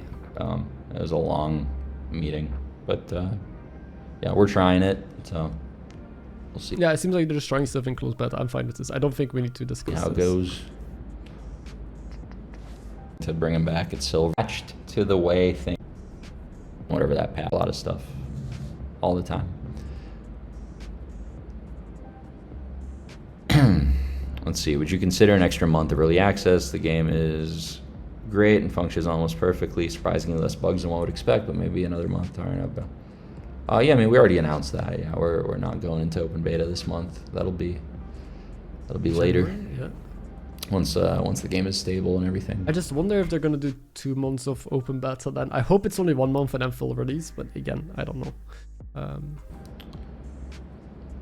Have you considered adding time-limited events in the future of the Bazaar? Game modes, items, rewards? Yeah, we're totally open to it. It's just It's like different. In order to make temporary content, we have to like make it the same as any other content. It takes time and effort, art, all that stuff, right? And so what's unique about the Bazaar is all the content can be permanent. That's not, other games just aren't built that way. I don't think people see, like people see what the system is as a snapshot in time today, but it's hard to see what it is over time, how it evolves. And like, I could be totally wrong with how it evolved. He's very ambitious about the game. From the start, he was so ambitious about all the features and all the things for the game. And I think that's why the timeline always keeps moving and things are always rougher and things like that. Because he wants the game to be so much. He wants it to be everything, the best game ever, which is respectable, but it has limits, right? And it comes at a cost. But it would be great if the game is everything, for sure. But what we aimed for, the way the systems are built, you can just keep adding stuff to it. And so like, I guess I would ask, like, why do a temporary event when you could just make that a permanent merchant, you know? And the Bazaar just always grows and every edition is impactful because of its permanence. And yeah. Another issue with adding content is that being competitive in this game, it will be way harder for new players. If someone joins the game a year from now and it has 10 times the amount of merchants and items and things like that, people who started the game have an advantage over people who are new because we don't have to learn this stuff, right? Same with backpack battles. I know all the items, the interactions, the cooldowns, the damage of items, so I can make I can make better decisions based on the info that I have. Well, if people want to be competitive and they're new to the game, they have so much learning to do, because obviously if you want to be competitive, you gotta know all of the interactions and know all of the items in order to make the best informed decision. So that is one issue I see with competitive play. Again, that is the top 1%. That is not the majority of people. More content is better for the majority of people. But there will just be way more to learn and to keep up with if you care about that sort of stuff. But if it's a drafting game with infinite possibilities and at some point it's too much for anyone to even remember, I mean, deck trackers will be a thing. Then people have to do a lot of analysis. I just wonder what the scene will look like, right? I just wonder how the game will be played. If it's not just, oh, I see what I get offered and I make the best of it, which is, I think, a perfectly fine mindset to have. I want to play like that, but I just don't think it's realistic. I don't think it's realistic to have a game where, like a pure drafting game, where it's just you see what you offered, you make it work. I think there will always be people that want to optimize everything and learn everything, and that will be the top ranks, and that will probably be an issue then. If that makes sense. Game slows down if it runs too long. Yeah, we're looking into that. There's a lot of optimization stuff we have to do. I think Sandstorm is that is the biggest #1 issue that they gotta fix for open beta, and that is the memory leak. It's the #1 thing that is annoying that people complain about, that the game shouldn't have.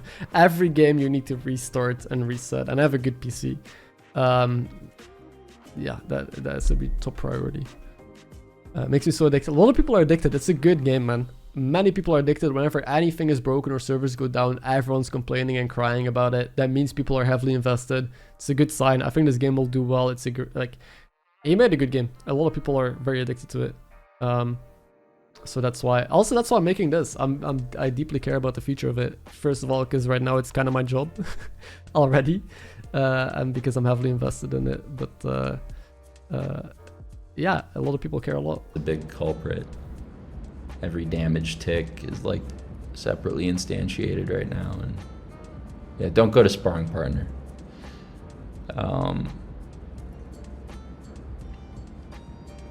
Let's see. What's the plan for localization? We've hired a company for it and we're working on it already.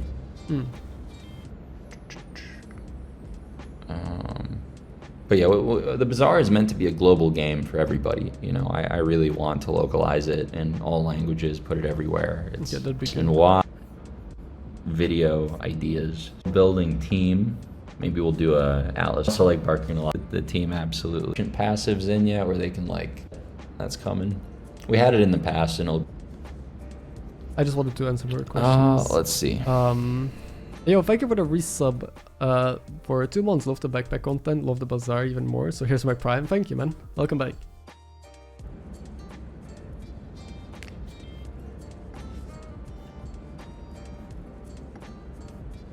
Never like.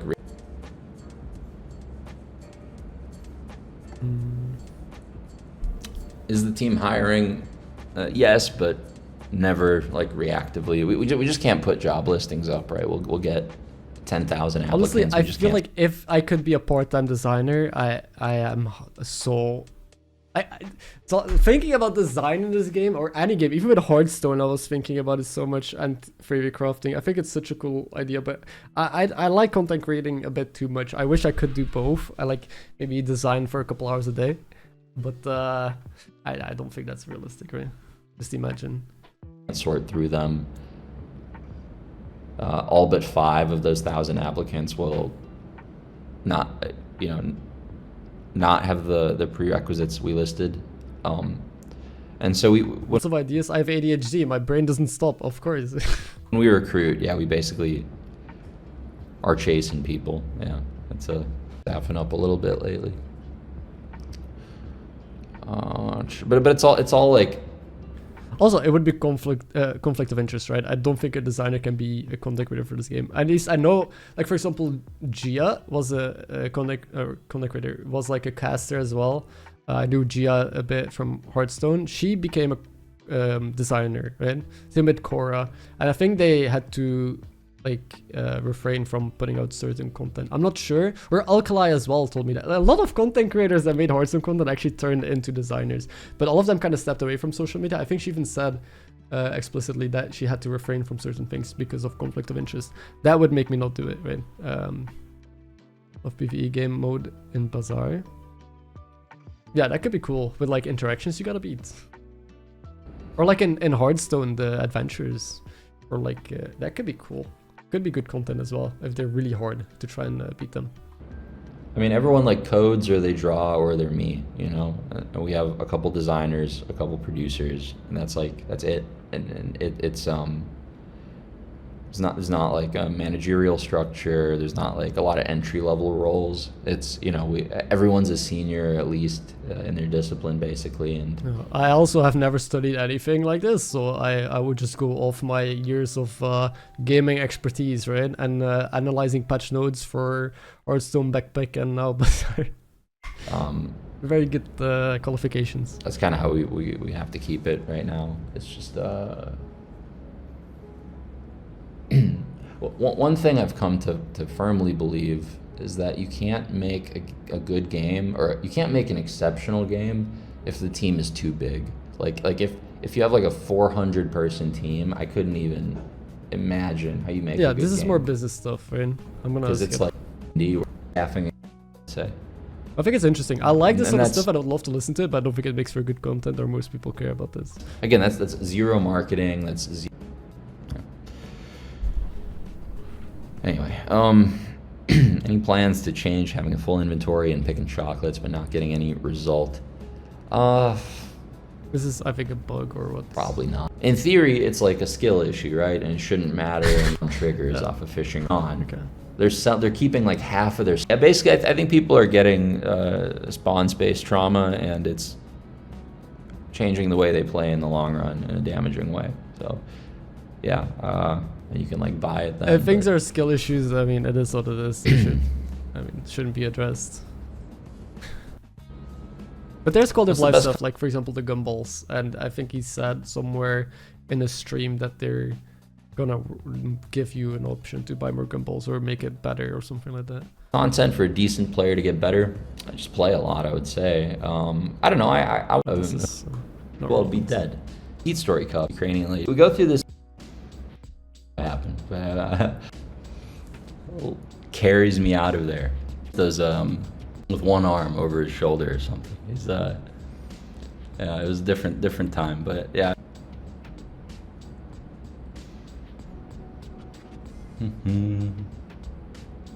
Retromation, really special game. I trust the vision. Keep at it, dude. Retro, thank you so much, man. I'm so glad you love the game. I was Retro. Watching your YouTube videos before our game went live for like. I wonder if he's watched my videos. But yeah, a lot of big names are trying the game. which is hype. You're a phenomenal content creator. I wanted to say that. And I was like, man, I know this guy would love this game. I hope he tries it. It was like you, Alexa, a bunch of like the roguelike creators. I was like, man, if you guys tried this game, I think you'd really get hooked. So I'm really glad you tried it. And thanks so much for making content for it, man. It's I can't wait till we have like a proper creator program set up. That's like another focus for the studio. It's a pretty big one. Like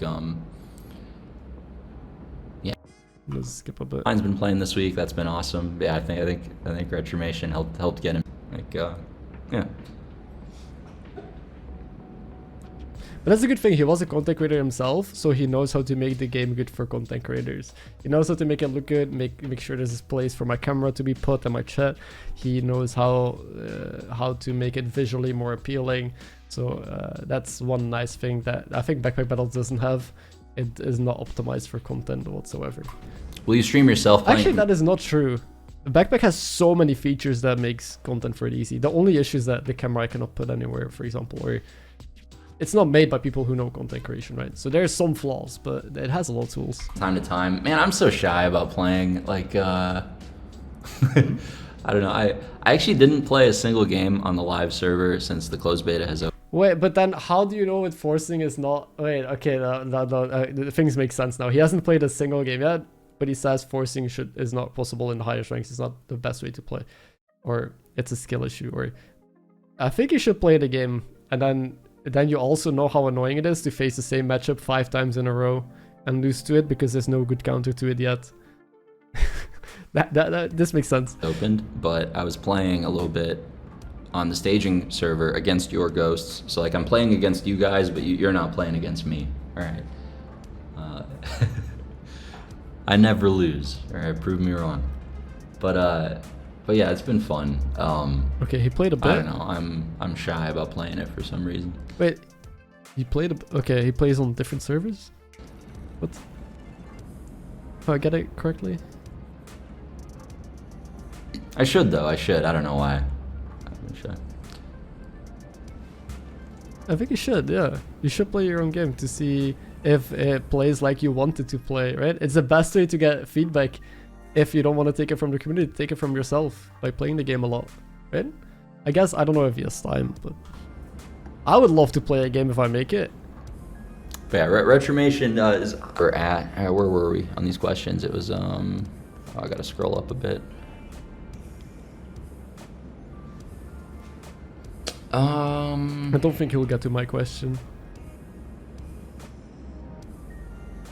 Regen, feedback. Happy holiday season, oh salty one. How do you plan on expanding the game after full release?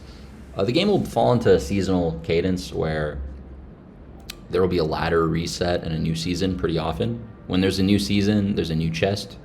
There's, you know, a new prize pass. There's, you know, all the stuff rotates basically, and all the collectible stuff.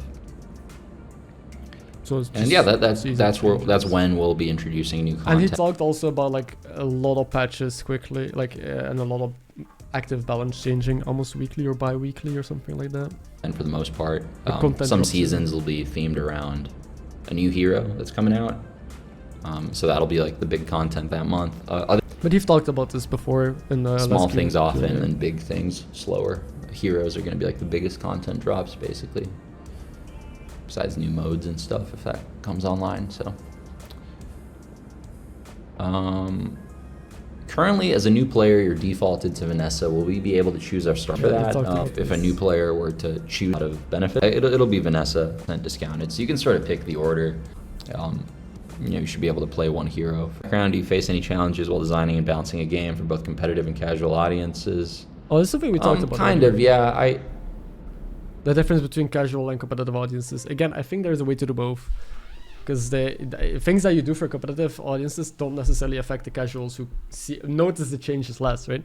Yeah, balance I don't think about that much. It doesn't matter. Like, it... Wait, I hope he explains this. It doesn't actually change the skill involved at all. Balance doesn't involve this... Wait, what? If it's like more or less balanced, it's just like if if a game is fun, it's going to have a lot of players, and if there's a lot of players, there's going to be a subset of them that are interested in competing with each other. Yeah. And so that's how I think about it. Yeah, but I don't get this. And obviously the balance matters, right? For for people who are competitive about it. Again, it's the minority, it's the 1%. But if things are more balanced, the casuals don't care about it. Like, they're not gonna notice the one stat difference on a pufferfish, for example, in their gameplay.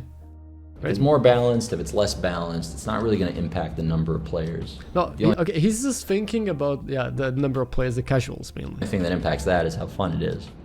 And so, yeah. Fun is just relative. People have fun in different ways. But I think balancing definitely for matters. us as a studio, balance is kind of like, you know, these passes that happen last in the process. And it happens iteratively like everything else, but it also has no destination, because no matter what the state of the game is, balance will be the thing people complain about. And so, like, you can't, you know, there's no finish line there, basically. People always complain about balance. That is true, but there's a difference between people always complaining and putting more or less effort in, right? And I just want to, again, right now it's a forcible meta. I think, again, down the line, if the game is less forcible, if there's more items, more variety, things like that, balance is going to matter less, because sure, you can hit the broken item, but it's not consistent. And even then, if the broken item needs other set of pieces to work, they're harder to hit as well, right? It's not, you can't force them. So as long as synergy is the number one important thing, then a single item can never be turbo broken. Only synergy between items, but it's not forcible to hit all the item combinations. Then the game will feel pretty good. And sure, you'll face the one hyrule build that hits all the pieces once every like 20 runs, but that is fine. Just this ongoing process. I think that's how you solve it. But you're right. And when you try to make a game for both casual and competitive players, it's hard to cater to both, right? Yeah. We sort of tried with this mode to cater to both types of players. For the competitive players, it would feel very PvP, but for the casual players, it would ideally feel like a roguelike that's very hard. I think it does Instead that. of hard bosses, you're fighting hard players. Also, yeah, the matchmaking, I don't know if he's going to talk about it here. A lot of people have issues with the matchmaking. I think it's, they even said they were doing it different. There was like a pin in the Discord, because now you just get matched against everyone, right? Even if you're completely new to the game, your first matchup could be against a rank 1 player in theory, as far as I understand it, which I would hate to be new in this game. Catering to both groups, you know, runs the risk of making a worse game for both of them. And so that's one of the reasons I'm so excited about PvE. I would like to learn about design. I think it would be interesting how to solve this problem, because is it true that if you try and cater towards both casual and competitive players, you make it worse actively for both? Is there no change that you can implement that positively impacts both? Because to me, just a bit more balancing positively impacts the more competitive players, and the casuals as well. They don't care, right, if something is a bit more balanced or not. They just want to have fun. They just want to buy items and see them interact and do crazy shit. And sure, if things are less turbo broken, it'll be less dopamine maybe, but the thing is, if stuff is turbo broken, the casuals will also be running into people forcing the build and playing the turbo broken stuff, and it feels less good, right, if you don't have it and your opponent has it. So I think it's favorable for both, but some changes probably are better for the casuals and worse for the competitive players, and that's why maybe you could separate it between like the ranked mode and the unranked mode. That's maybe a way to look at it. What if the self-burn decreases the freeze duration? Would this improve? Yeah, me putting a ton of designed right now with it. I'm not gonna talk about like this 3 times as kind of in the simplest last patch. Drawing like port was more of the problem than like the core mechanic of freeze being broken. Like in this case, I think they're wrong. So much fights. We talked about freeze earlier. I think freeze, it's an annoying mechanic. He said it's. I'm not gonna repeat myself much, but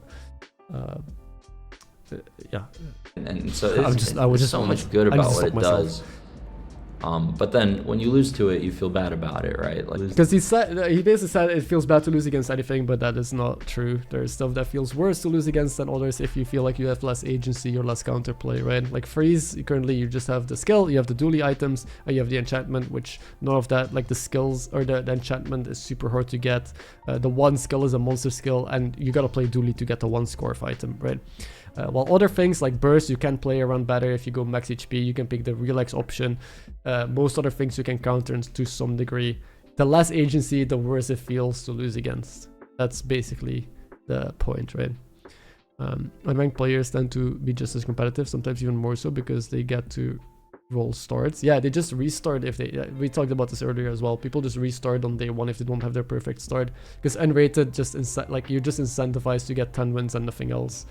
And if you want to make a game that is just for fun, the system would fundamentally have to be reworked, the way you get tickets or the way it's done. But he said he doesn't want to do that because all other options are bad. But I don't believe that. You know, you're still gonna lose half the time on average. You know what I mean?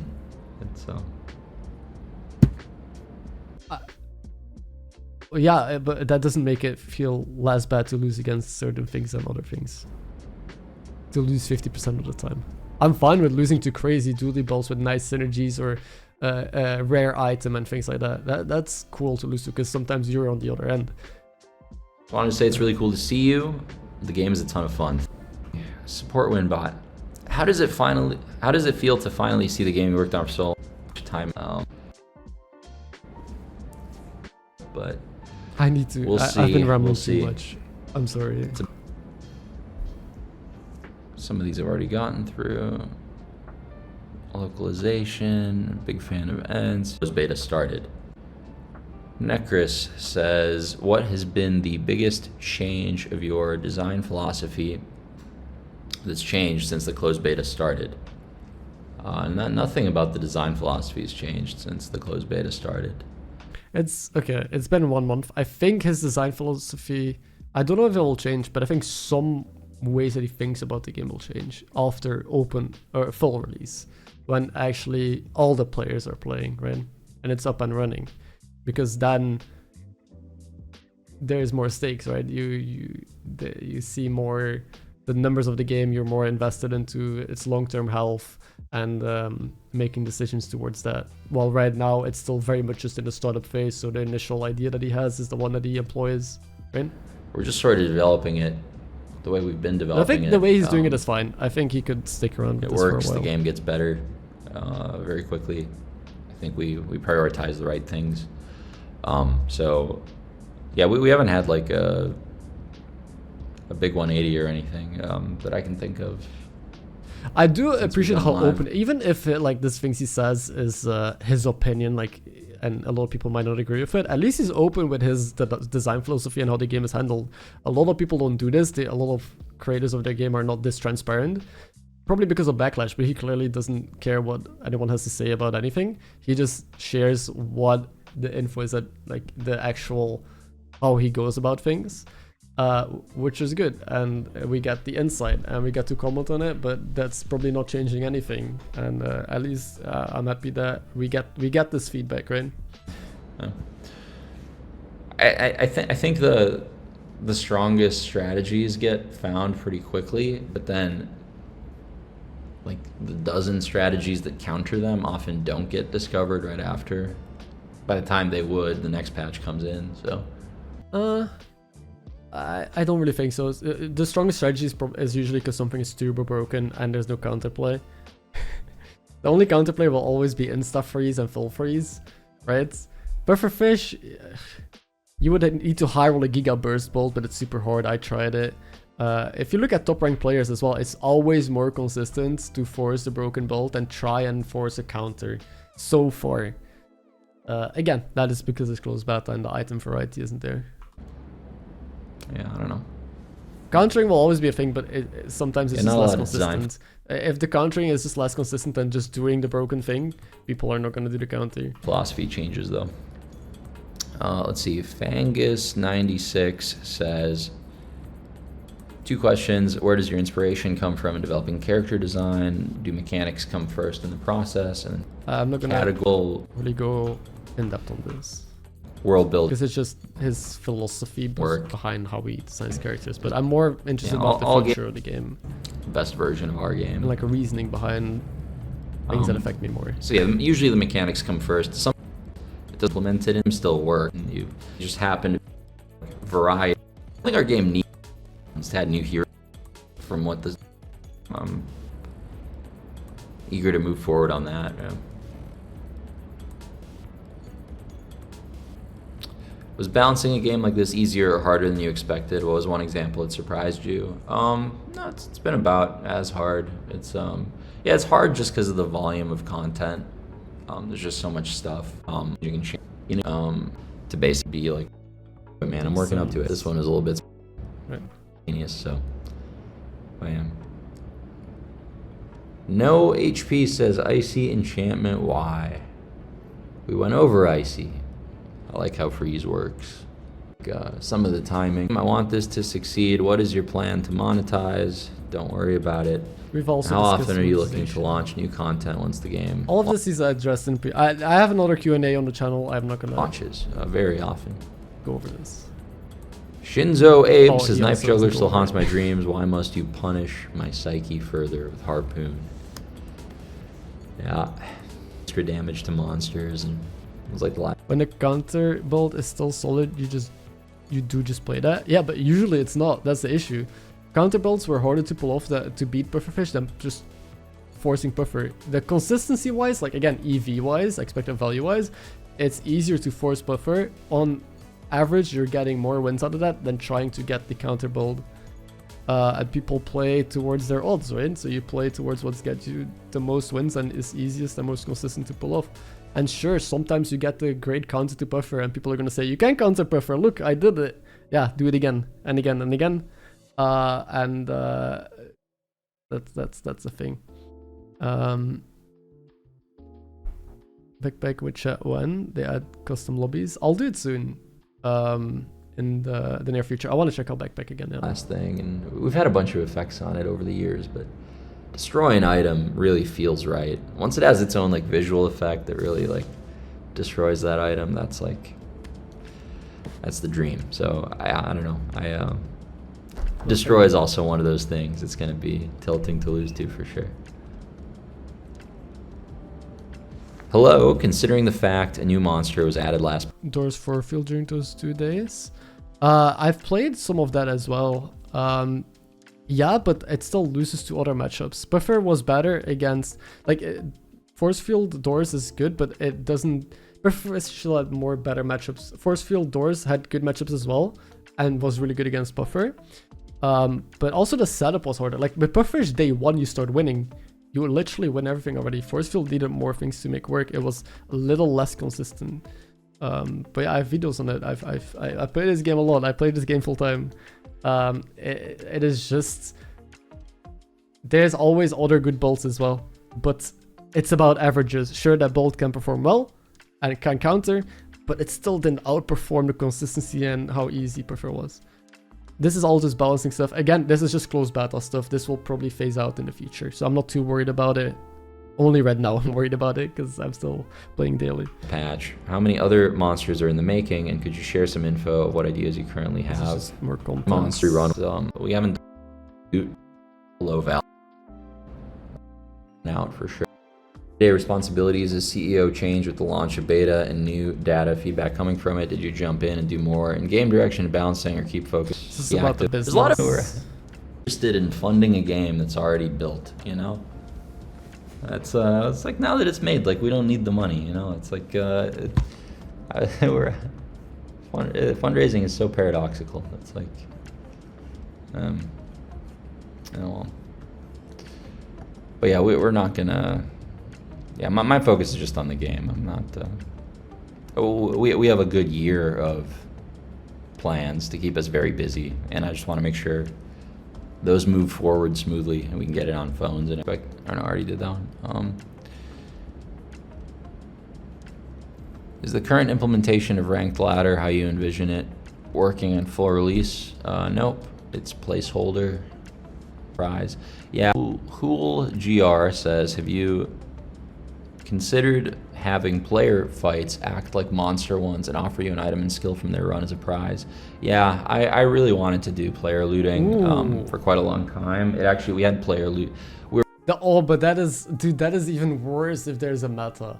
If everyone is playing Poison Puffer, they just face each other, they get even more upgrades. That build just giga snowballs, right? And then if you face the one player that is not playing the meta, that gets the shit items from Puffer that they're not playing, they get dumpstered on.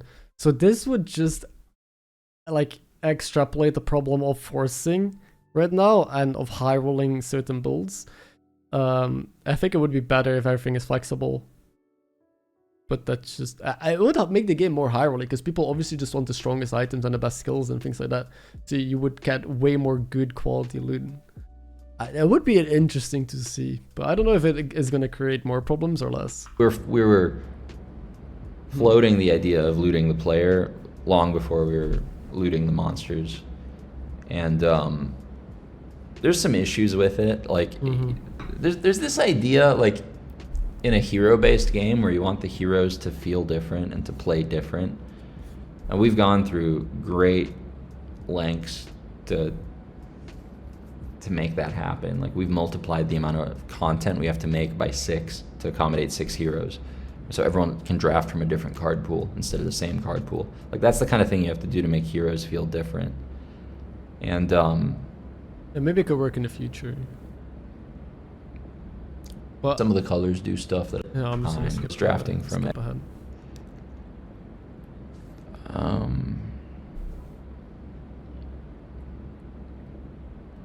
What are your current plans of some way to play with friends? We're looking into a bunch of different changes you feel were the best decisions had on longevity. Well, I don't know. I mean, we're 1 month into closed beta. Looking back at some of the original designs of the Bazaar, what are some of the largest changes you've seen? Pretty fun over and over. And all crowdfunded this early to just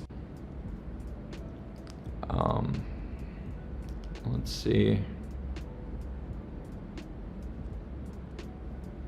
I'm getting close to being done. So far, I love every theme of the playable characters. So my question is, will every character have a special theme just for them? And if so, any funny themes you guys would love to add? Doesn't have to be plain enough. The most people think spices, a bunch of themes are easy to make. 100 on brand. I don't know if Kev is the armor merchant. Oh no, he's still talking about it again. How will the marketplace work? He's also explained this.